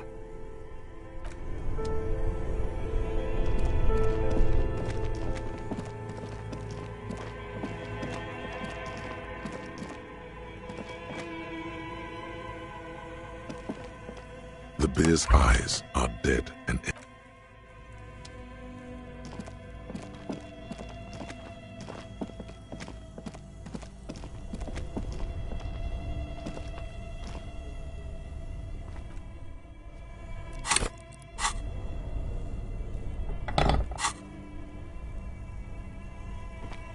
This orange machine is dead still.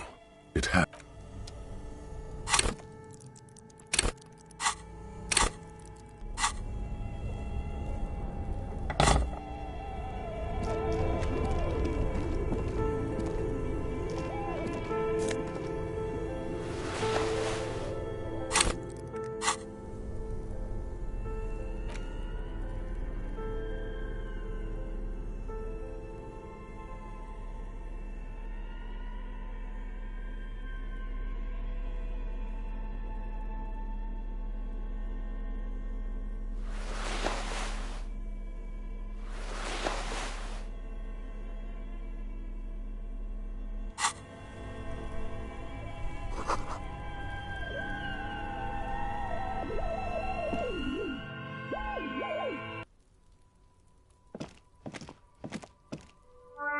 An old call box with a matrix of push-button. East Delta Commerce Center.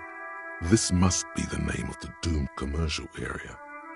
You ring the doorbell, but no one answers. What an ominous name for a hair salon. Doesn't bode well for anyone's hair. All you hear is static, but no one answers the call. You ring the doorbell, but nothing happens.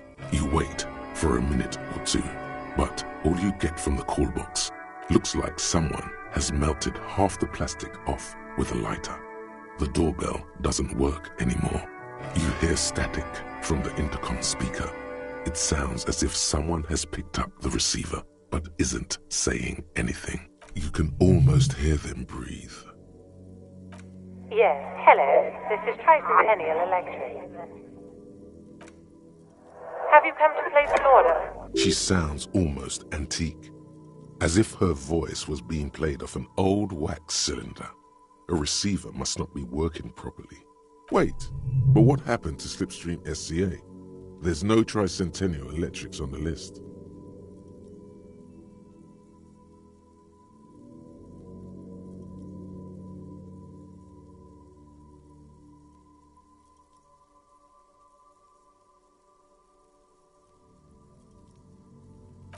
My God.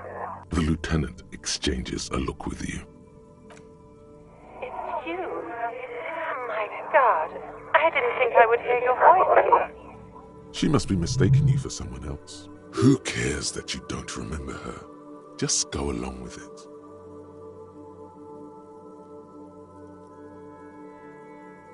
Michelle, just please.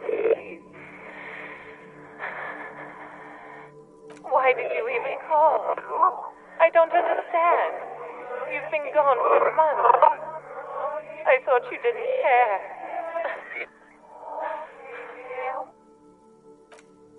Ever since I came to live here, it's been different. As if my mind's been wiped clean. A spot of static overrides her words. When she speaks again, it sounds like she's submerged. It's so nice. It's so nice to be able to finally meet again. She sounds like she's about to cry. She doesn't answer. Silence. The only thing you can hear now is static and waves washing ashore on the bay.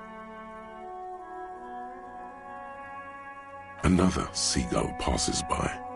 It's getting cold standing here, staring at the silent call box. I don't know what happened either. We should probably stop playing with this thing. You press the number sign on the keypad that terminates the call. 12 name cards on the call box read.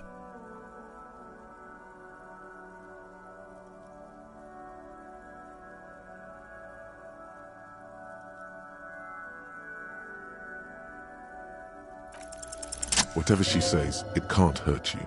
You're a different person now. Stronger, healthier, and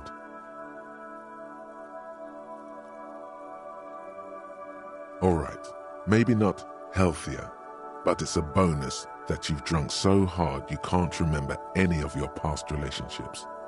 Oblivion's the ace in your corner. There's a light buzz as you press the doorbell, waiting for her to answer the call. It's cold outside, and you can hear the wind blowing into the speaker. There's the static again, whispering like a seashell pressed against the ear. Yes, hello. This is Tricentennial Electric. Have you come to place an order? My God. Here come the bad vibes again. Relax. Distance yourself from it. It's you. My God. I didn't think I would hear your voice again. Wait, is she... Michelle, just please. Why did you even call? I don't understand. You've been gone for months. Is this some kind of joke? The voice from the intercom doesn't answer, but you can hear her breathing. Wind blows into your microphone again, crackling and echoing in the box. Ever since I came to work here, it's been different. As if my mind's been wiped clean. It's so nice.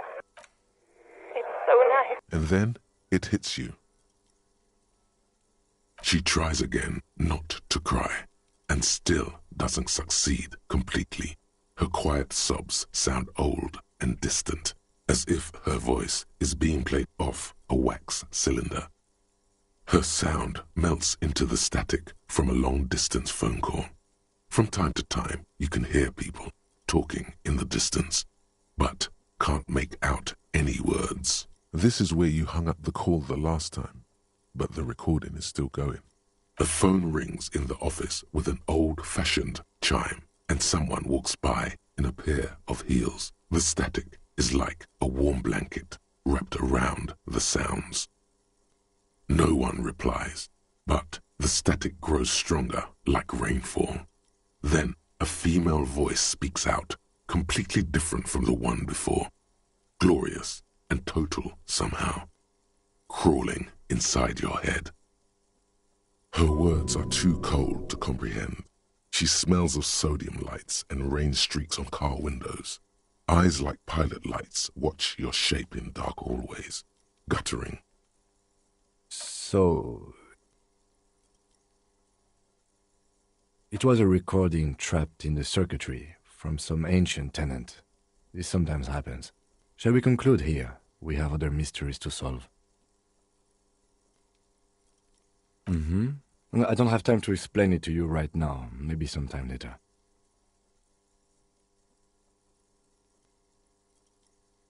Don't take this the wrong way, but during our short stint working together, something weird is almost always happening to you. That is true. Silence. No one's home at Fortress Accident. Silence. No one answers the doorbell. Nothing happens after you ring the doorbell. They don't want to talk to you.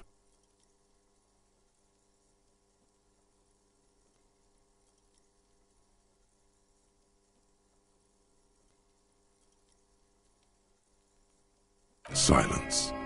No one answers your call. This button looks new, but someone has removed the name card.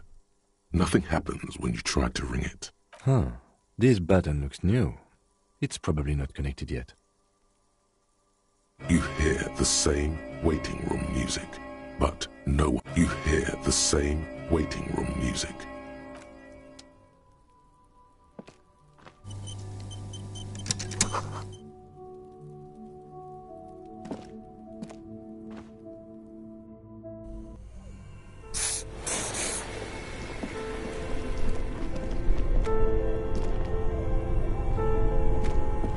Both cables are unplugged from the breaker box.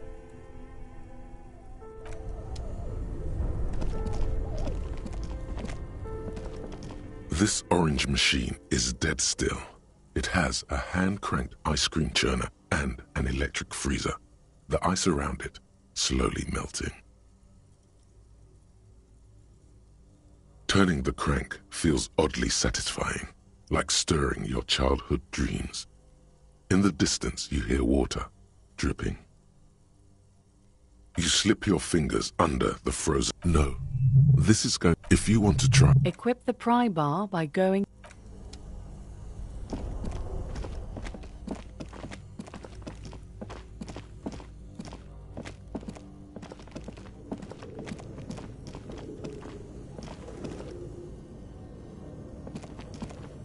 A thick layer of coal dust covers the furnace, coloring it pitch black. Looks like it. Looks like an old central furnace used to heat the building. It's connected to the chimney. No one has used it in ages. No signs of any recent fire. Only dead rats. It's dark and grimy here. In the darkness you can hear chatter. It's coming from above. A voice or several voices talking to each other. Near the smoke chamber, upstairs, the echo is so prominent, it's impossible to discern what the voices are saying or what's producing them. What are you doing?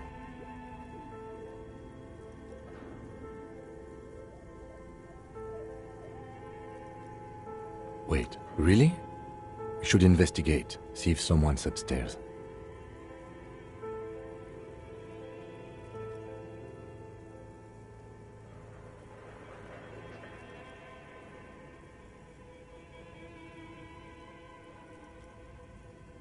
A lush layer of coal now covers your skin, sinking into the wrinkles. Your hands look ancient. Maybe you could paint something with this coal.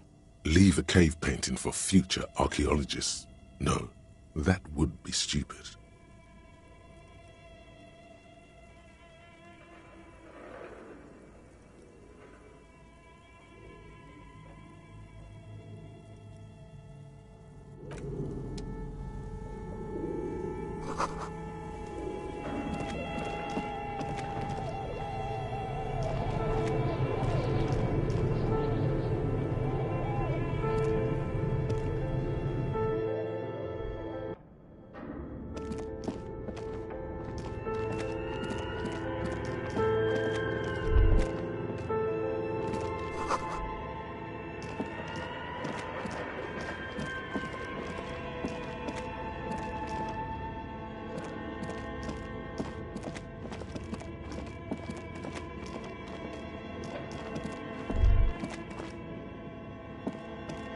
Yes?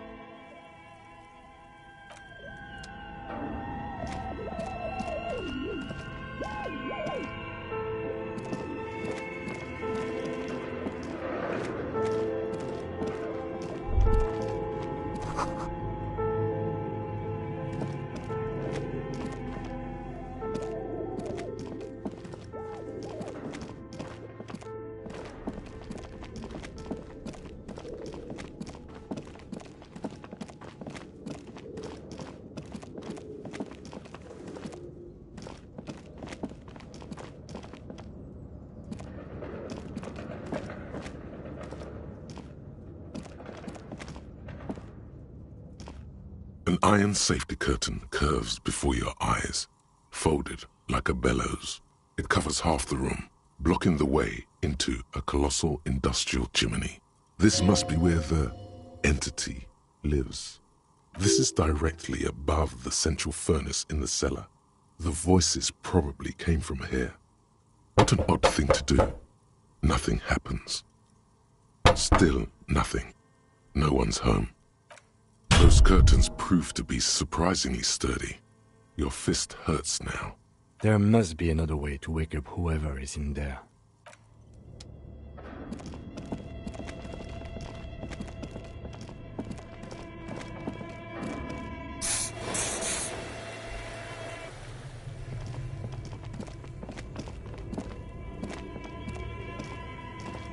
A thick layer of coal dust covers the furnace, coloring it. You muster all your strength and yell. Your dehydrated, hungover throat can produce little more than a dry croak. A lifetime of smoking and drinking will do that to you. The chatter from the chimney continues on as before. You seem to have made no impression on whatever's up there. Then again, maybe it's worth actually trying something up there. Maybe you should let your voice rest, officer. Try again later. A hollow ring.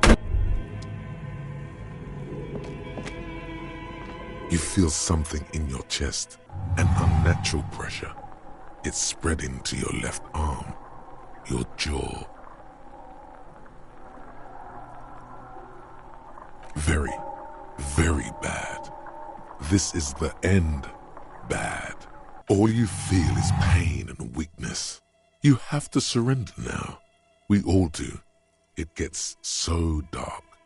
You don't even see her face. Like you always thought you would. You only see pain and fear. Cop suffers final heart attack. A detective lieutenant of the RCM passed away yesterday. His death, though abrupt, did not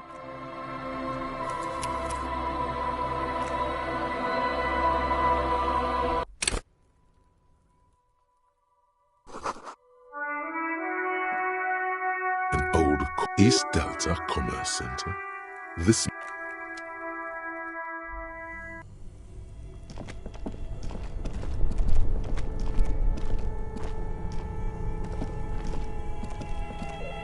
orange machine is dead still.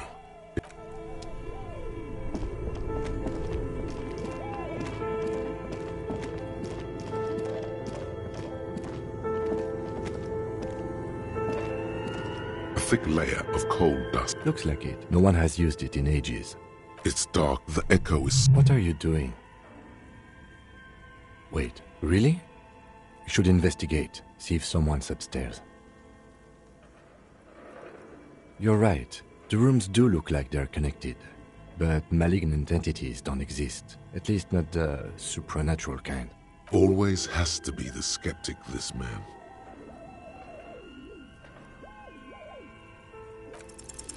Something breaks loose in you.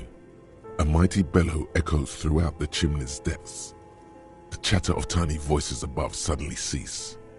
Then... Hello?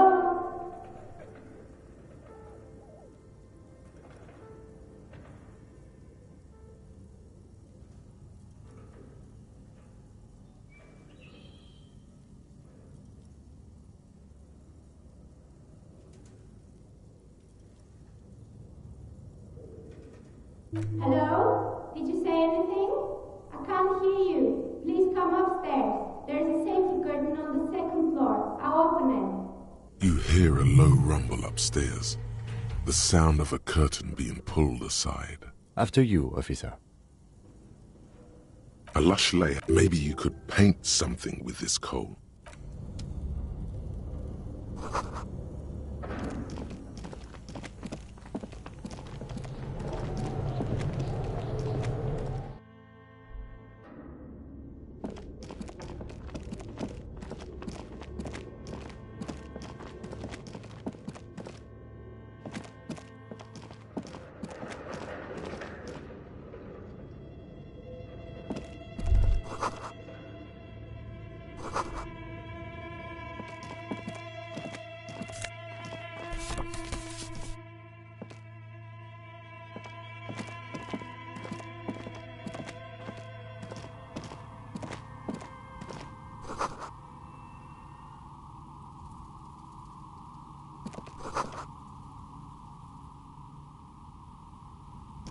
Hello, I'm Nia.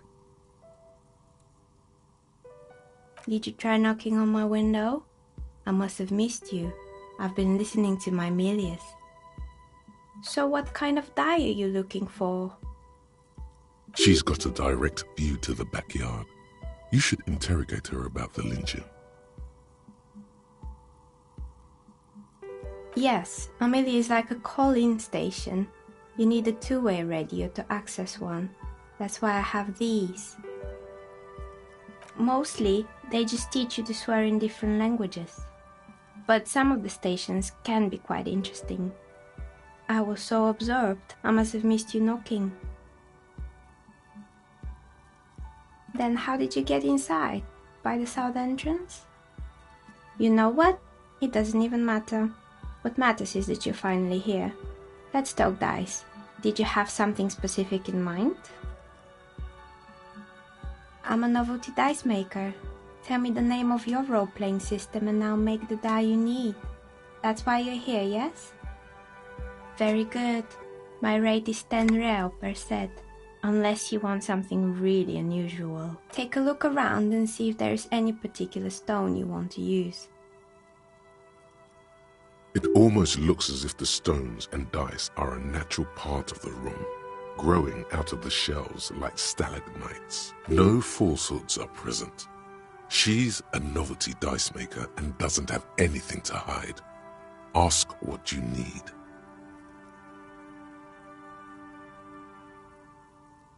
Nothing really. I didn't know him. The lieutenant looks at his notebook, then the woman under the large window. Your window looks directly onto the courtyard. You're saying you didn't see or hear anything unusual last Sunday evening? I'm sorry, detective, but as you know, I usually have my headphones on when I'm working. It shuts out most of the daily ruckus behind my window. It's an odd profession, making dice for people, but I like it, and I prefer doing this to sitting at home. I might have, but in this case, all I would have seen is my own reflection staring back from the darkness. It's light here, but dark in the yard at night. It's really hard to make anything out in the yard when it's dark outside. Besides, I rarely get up to look out the window when I'm in the zone.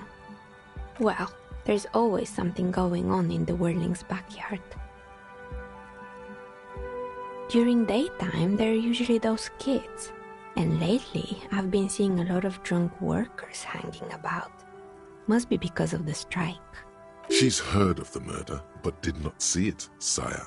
But I never saw anyone during that fateful Sunday night, I'm afraid. She nods. Anything else, officer? How did I become one? It was a business decision.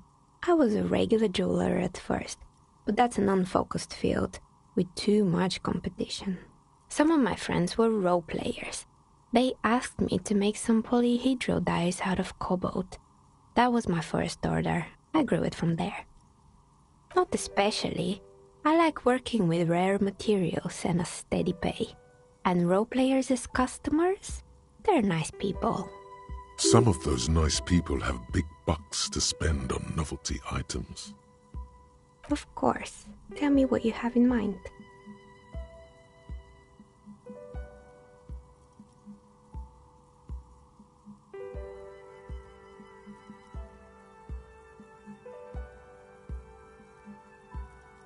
I think I have just the right one for you. You're a police officer, right? Here, catch. They're a gift from me. A beautiful woman tossing you a gift. Whatever you do, don't overthink it.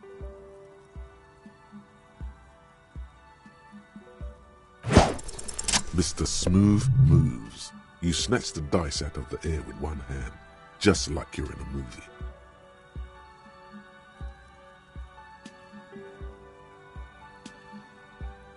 Oh, what are the odds? The red one is made of bloodstone with a lapis lazuli inlay, and the blue one is the inverse. I believe these dice are your lucky charm, officer. She winked back at you. Can you believe it? You truly are Mr. Smooth Moves. You definitely need luck in Martinez. Was there anything else?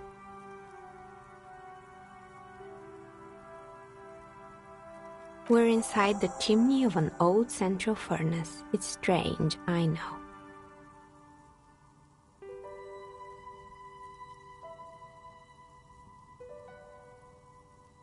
But when I arrived here, all the other rooms were taken, so I had to build myself a makeshift home. Besides, I don't really have to pay any rent here, so that's a plus. Creative. When she arrived here, there was no room anywhere else. She must have known the other businesses. I've heard the stories, but I don't think those stories are true.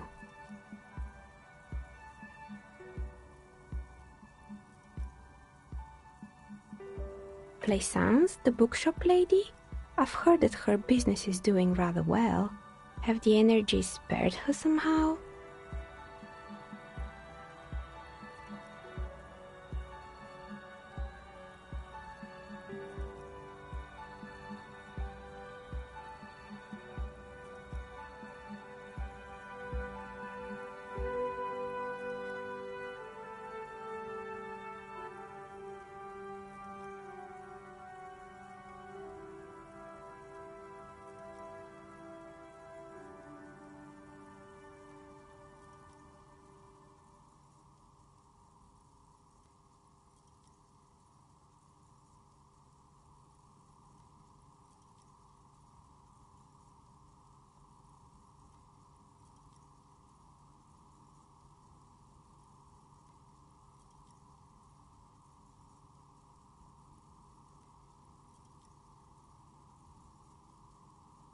All right, but it's not just the bookstore that's still up and running. What about the whirling in rags? Some people say it's part of the building complex. You could say so. Both houses were built at the same time and under the east of the Commerce Central project.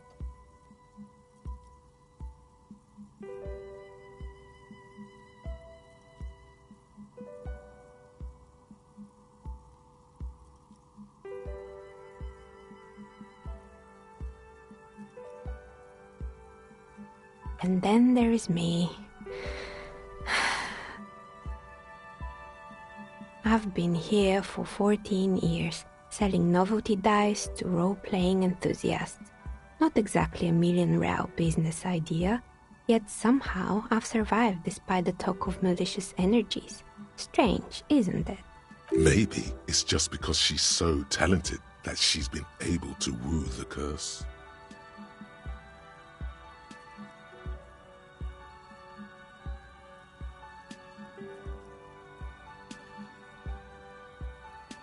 I was just about to ask, what do you think? Do you think the curse is real?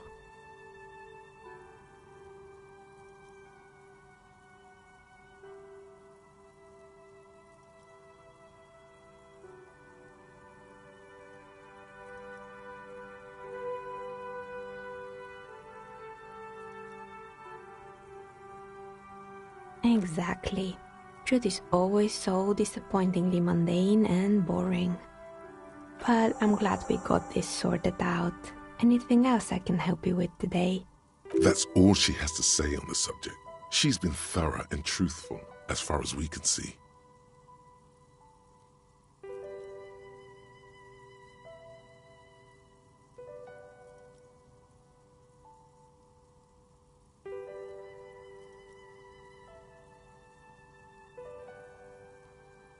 More or less. Are you interested in anyone specific? Oh, quite a lot of them spring to mind. Yes, I think it was called Androgynous Orlando or something similar. They weren't a big hit around here.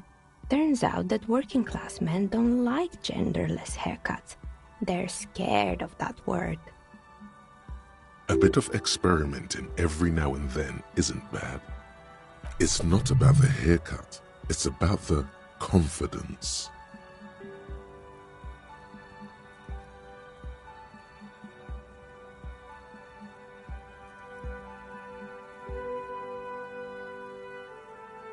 I guess it just wasn't the time yet.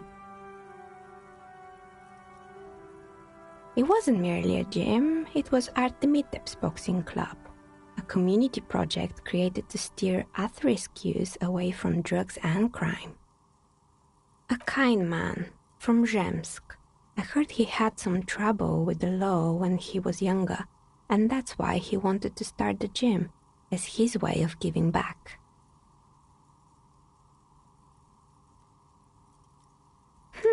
Kuno. Who's Kuno?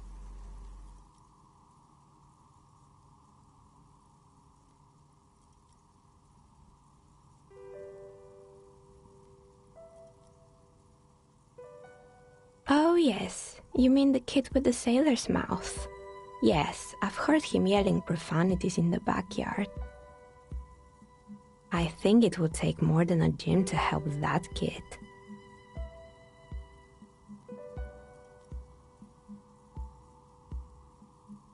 It didn't. If anything, it made the youth situation in Martinez even worse. At some point, someone started a rumor that the punching bag downstairs was full of amphetamines. It's not really full of that. No one would store their drugs like that. Eventually, the coalition took away the funding and the club went bankrupt. This was a few years ago. It's gotten much more peaceful around the plaza ever since. Oh, this one's a mess. There used to be a company that promised to repair windows 24 hours a day. What could go wrong with this one, right? Turns out, the business was actually set up as a front for an illicit group that was producing snuff milieu. Who would have guessed? What's a snuff milieu? And they never cleaned up the debris either. Now it's just littering the hallway and I have no idea how to get rid of it on my own.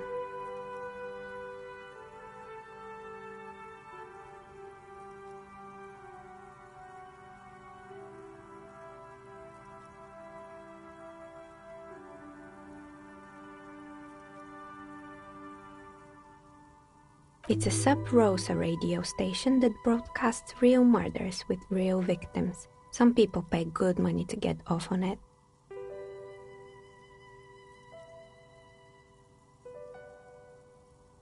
Nothing changes in her tone as she says that, as if it's just another piece of information to lay out for the world. Don't worry, the ICP has a separate division that deals exclusively with unlicensed sub-roses. This isn't our problem. Good luck with that. It's not easy catching those perpetrators.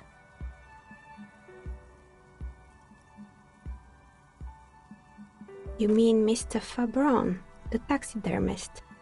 No, he mostly just did drugs. Anything else? There used to be a fashion atelier here, but I have forgotten the head designer's name.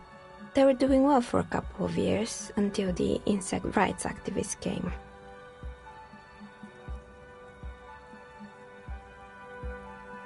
Yeah, the atelier didn't know it either. They produced a certain collection that used chitin among the materials. Apparently chitin is made in the Occident, where it's extracted from beetle wings. And you know how all kinds of political movements are big in the Occident. The activists shut down the biggest chitin supplier, which of course caused the price to skyrocket. And, naturally, all the most fashionable tastemakers refused to be seen in chitin from then on. The atelier went bankrupt before they could finish the collection.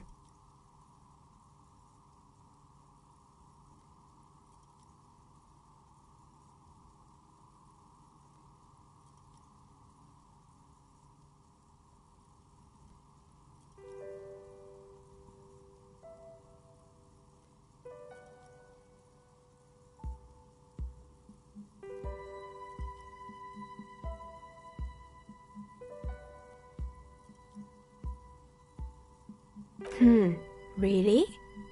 Anyway.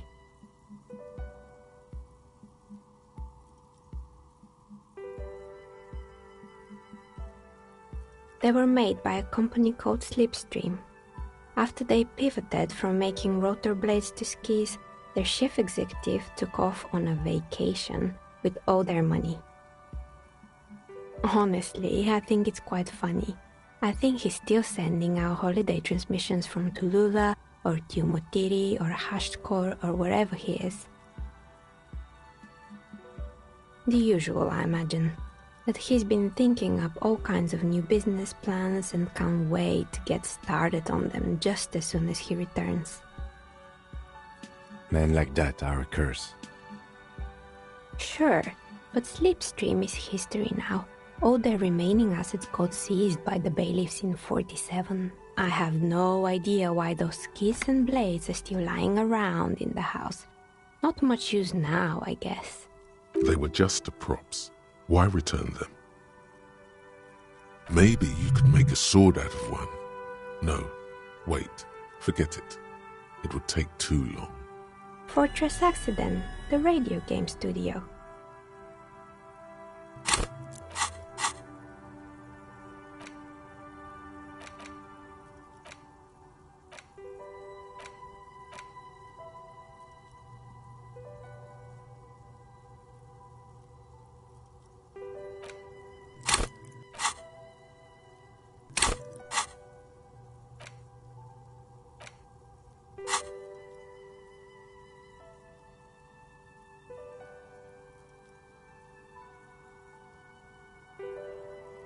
They were an interesting bunch. We talked about role-playing systems every now and then. Once, I even saw two of them get into fisticuffs over Wiro. That's understandable. Fantasies are serious things. The mind is the drawing board of history. They certainly took their work very seriously, even if they seemed to be chronically liberal with their schedules. The usual, they ran out of money and couldn't get the project done on time. Well, I did hear them talking at times. They seemed to believe they were historical individuals on some grand quest. She sounds almost mocking when she says that.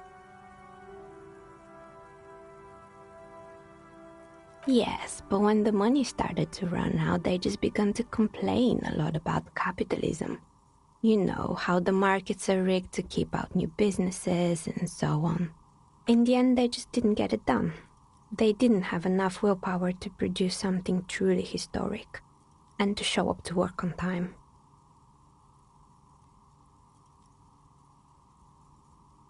And so is producing something extraordinary. Anything else? Oh boy, the fabled Revachol ICT. You're in for a treat here.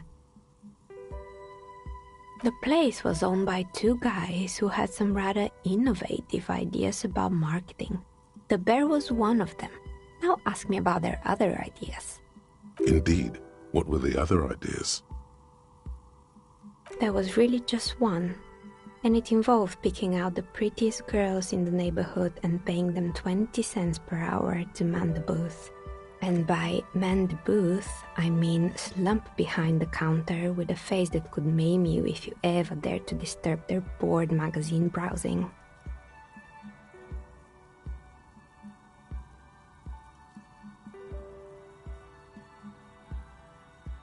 Oh, but they did. They did show up to work, and not alone. There were also acne-ridden girlfriends and gorilla-like boyfriends loitering near the ice cream stand. And they already had the bear. The bear. Of course not.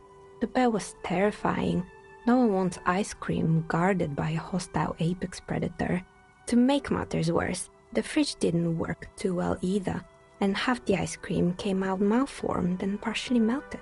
Eventually, Revachol ICT lost the price war to its rival, Glacé 5000. Glacé 5000 sold caramel sundaes for only 5 cents a piece, out of regular fridges.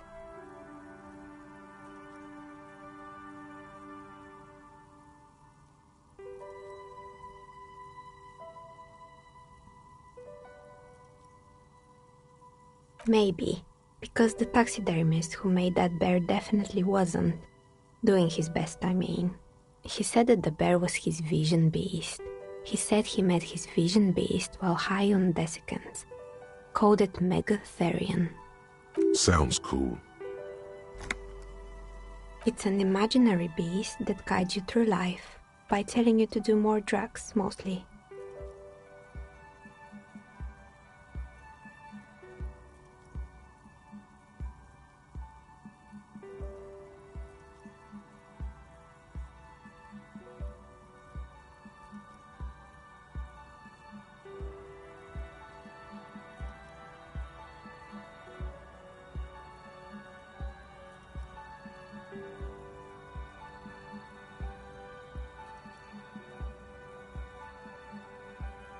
Very good. You shouldn't do them.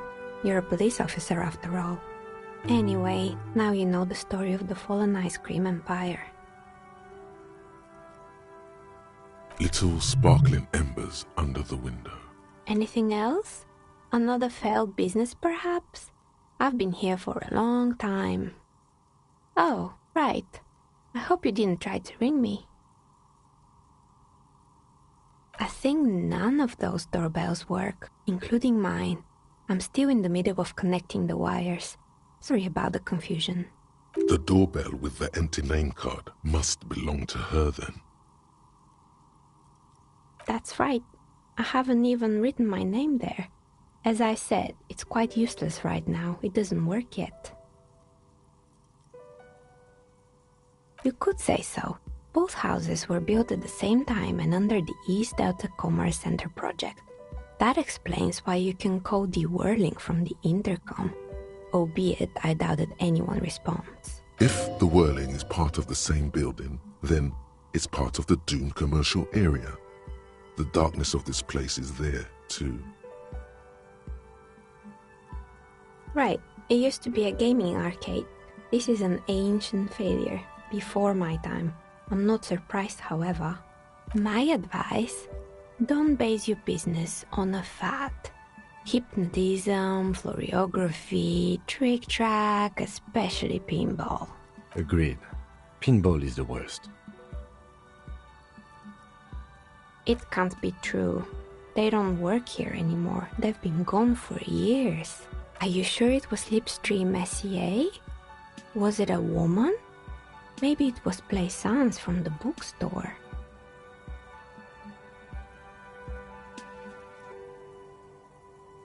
Tricentennial Electrics?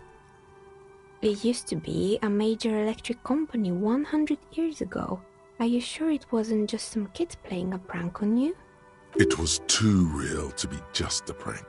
Either we're dealing with a professional actress, or whatever happened, keep your cool. It's probably better to admit that it was a harmless prank.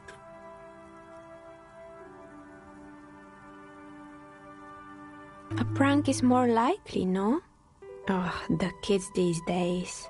We were just one of them, and now they're terrorizing us. No solidarity. Sure, I'm listening. Good. I hope it clarified things a bit. What else?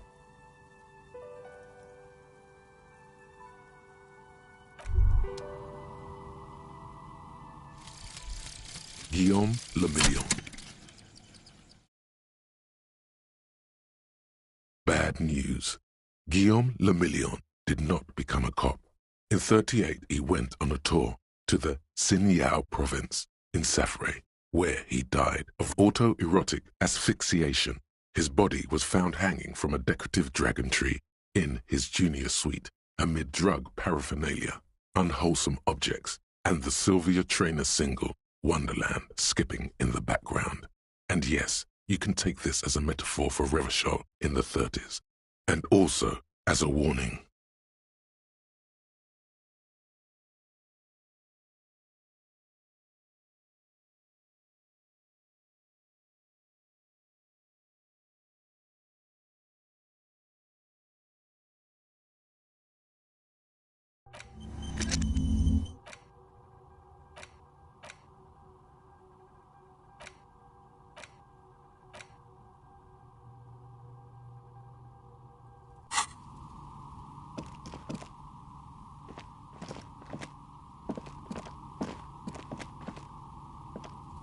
Yes?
This orange machine is dead still.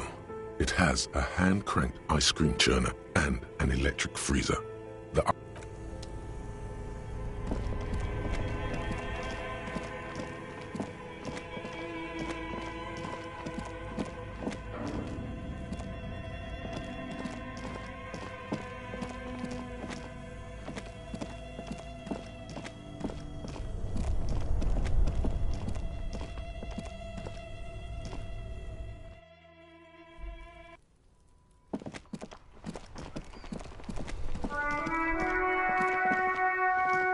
Every snowflake is like a little gift from the sky.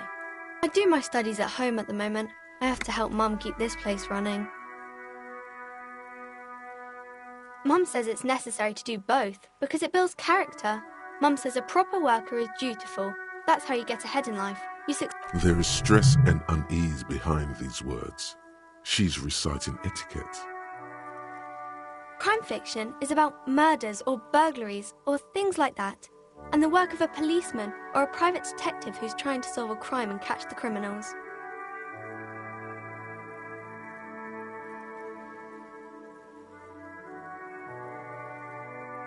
It's exciting to people, I guess. They get to imagine dangerous things, and it's kind of like a puzzle, where you can guess who the criminal is, or how the good guys are going to catch him. You don't look much like a policeman. Didn't mean to offend, sir. Sorry, sir. It's just that you don't look like Dick Mullen.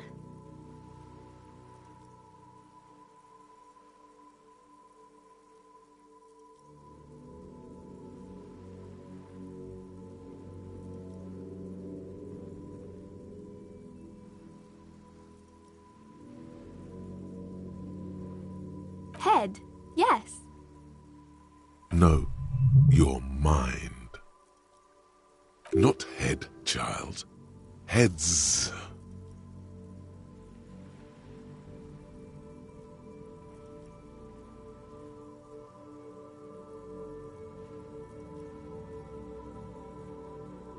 Isn't that very dangerous?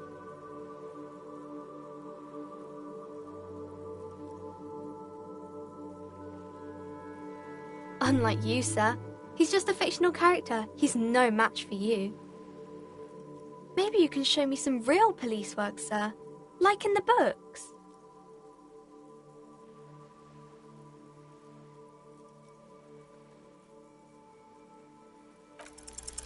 The girl keeps her hands folded, hidden.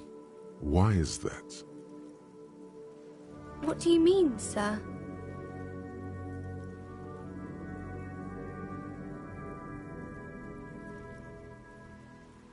She looks around anxiously. Her hands remain folded in front of her. She doesn't want to show them. The lieutenant stands by, looking at the two of you with little interest. She brings out her reddened hands, her nails frayed, nearly chewed down to the flesh. And you knew this from me keeping my hands folded? Well, that proves nothing. Anyone could do an easy deduction like that.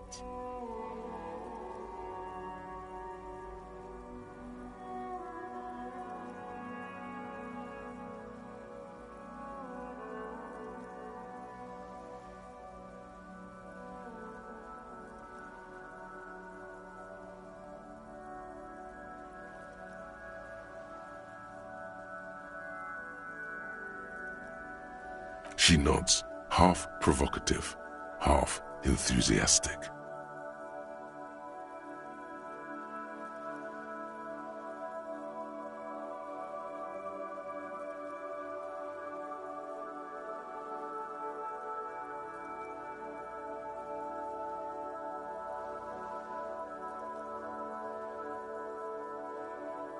Maybe so, sir.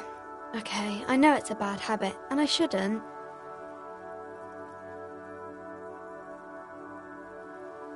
It was okay, sir. There's more that can be achieved here. Ask her to do the same.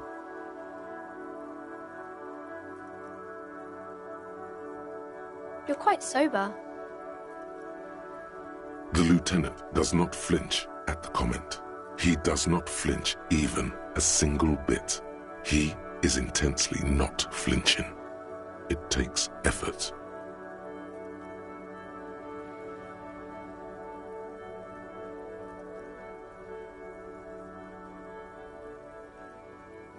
I sure hope you are, sir.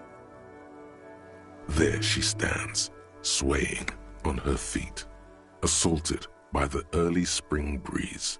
She smiles at you. The whole situation suddenly feels familiar. Somehow, there's something you're missing.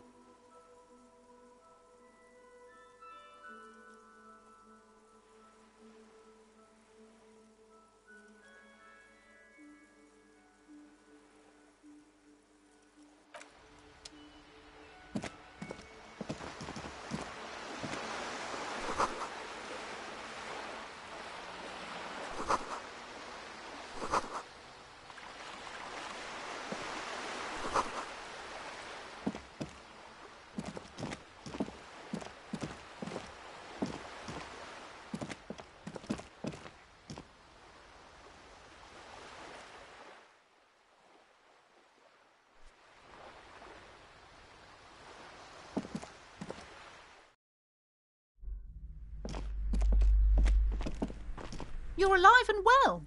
Don't keep me waiting now. What's in there? In that dark sarcophagus? Yes, yes. How was it? Tell her how ghastly it was. You know it's what she wants to hear.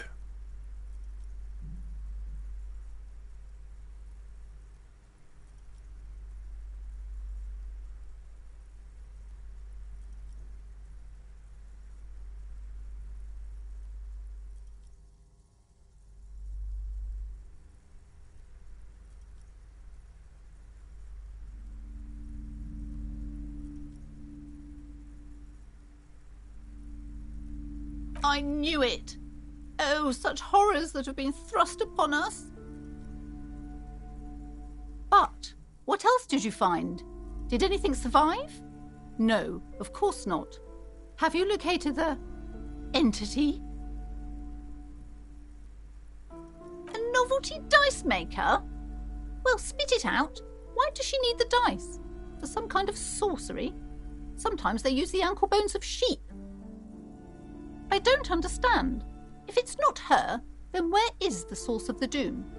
How did she explain the curse? The narrative she's built herself, it does need tearing down. She's squeezing on the pendant too tight. A drop of blood in her palm. To hell with it. Perchance you ought to just lie, sire.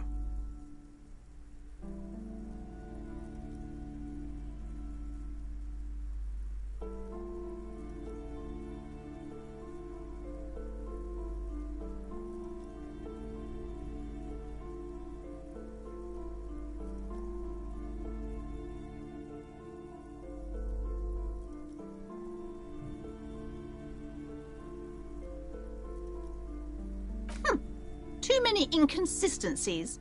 What kind of talk is that? Good luck persuading her.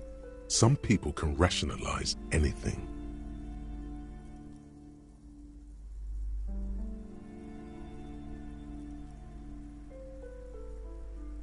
I am not doing as well as it looks like I am.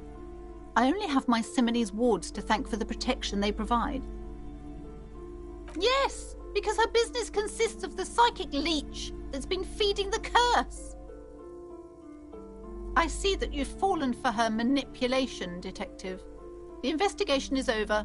I just hope that you haven't made anything worse by going in there. Thank you for nothing. Please do buy some books or be on your way.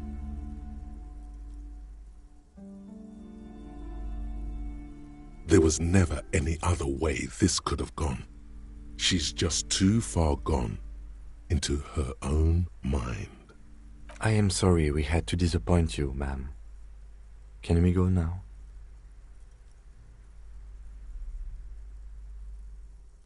God! I've told her not to do that. It's such a disgusting habit. She'll get over it. Anxiety is a part of life. She can, if she has enough willpower. This is what's called growing pains. Life isn't easy. Life doesn't give breaks. Come on, ma'am. It's obvious she can't do anything about it. You are placing an unnecessary burden on a young child.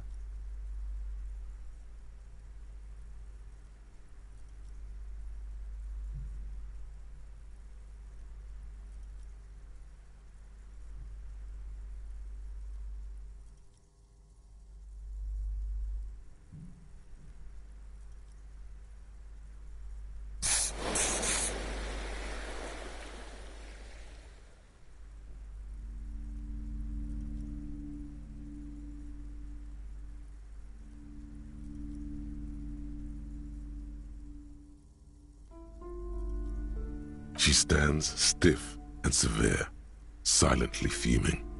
10 or so seconds pass without change. She's looking for one, but there simply aren't any good arguments for being an asshole. Oh no. Hold on. I need to invite her inside and apologize. She must be freezing out there. There. I don't know what to say to you. My husband, he tries to teach me business lessons. I have what my mother called a dull mind. All this stress.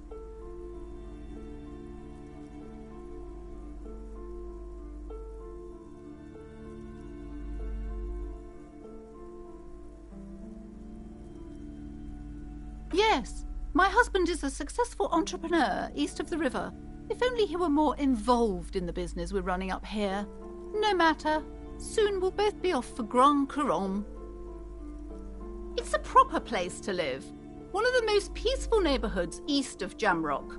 You may know it for its massive housing projects. Most of the buildings are empty at the moment. It's a great opportunity to get ahead of the crowds. Better times ahead for sure. He made the initial investment. Since then, he's been what you might call a silent partner. Super silent. Almost inaudibly so. Yes, I'm afraid so. A real treat she is. It would be nice if she had... No, we couldn't have afforded more children, really. Not in this economy. A glimmer of sadness blinks through the well-crafted exterior. We're quite busy people, you know, my husband and I. Quite busy. Children are a lot of work. You don't look like a father, so I don't expect you to understand. I'm sorry. I'm sure you do understand. She's been too busy helping me here, so she studied at home this trimester. This is a temporary solution, of course.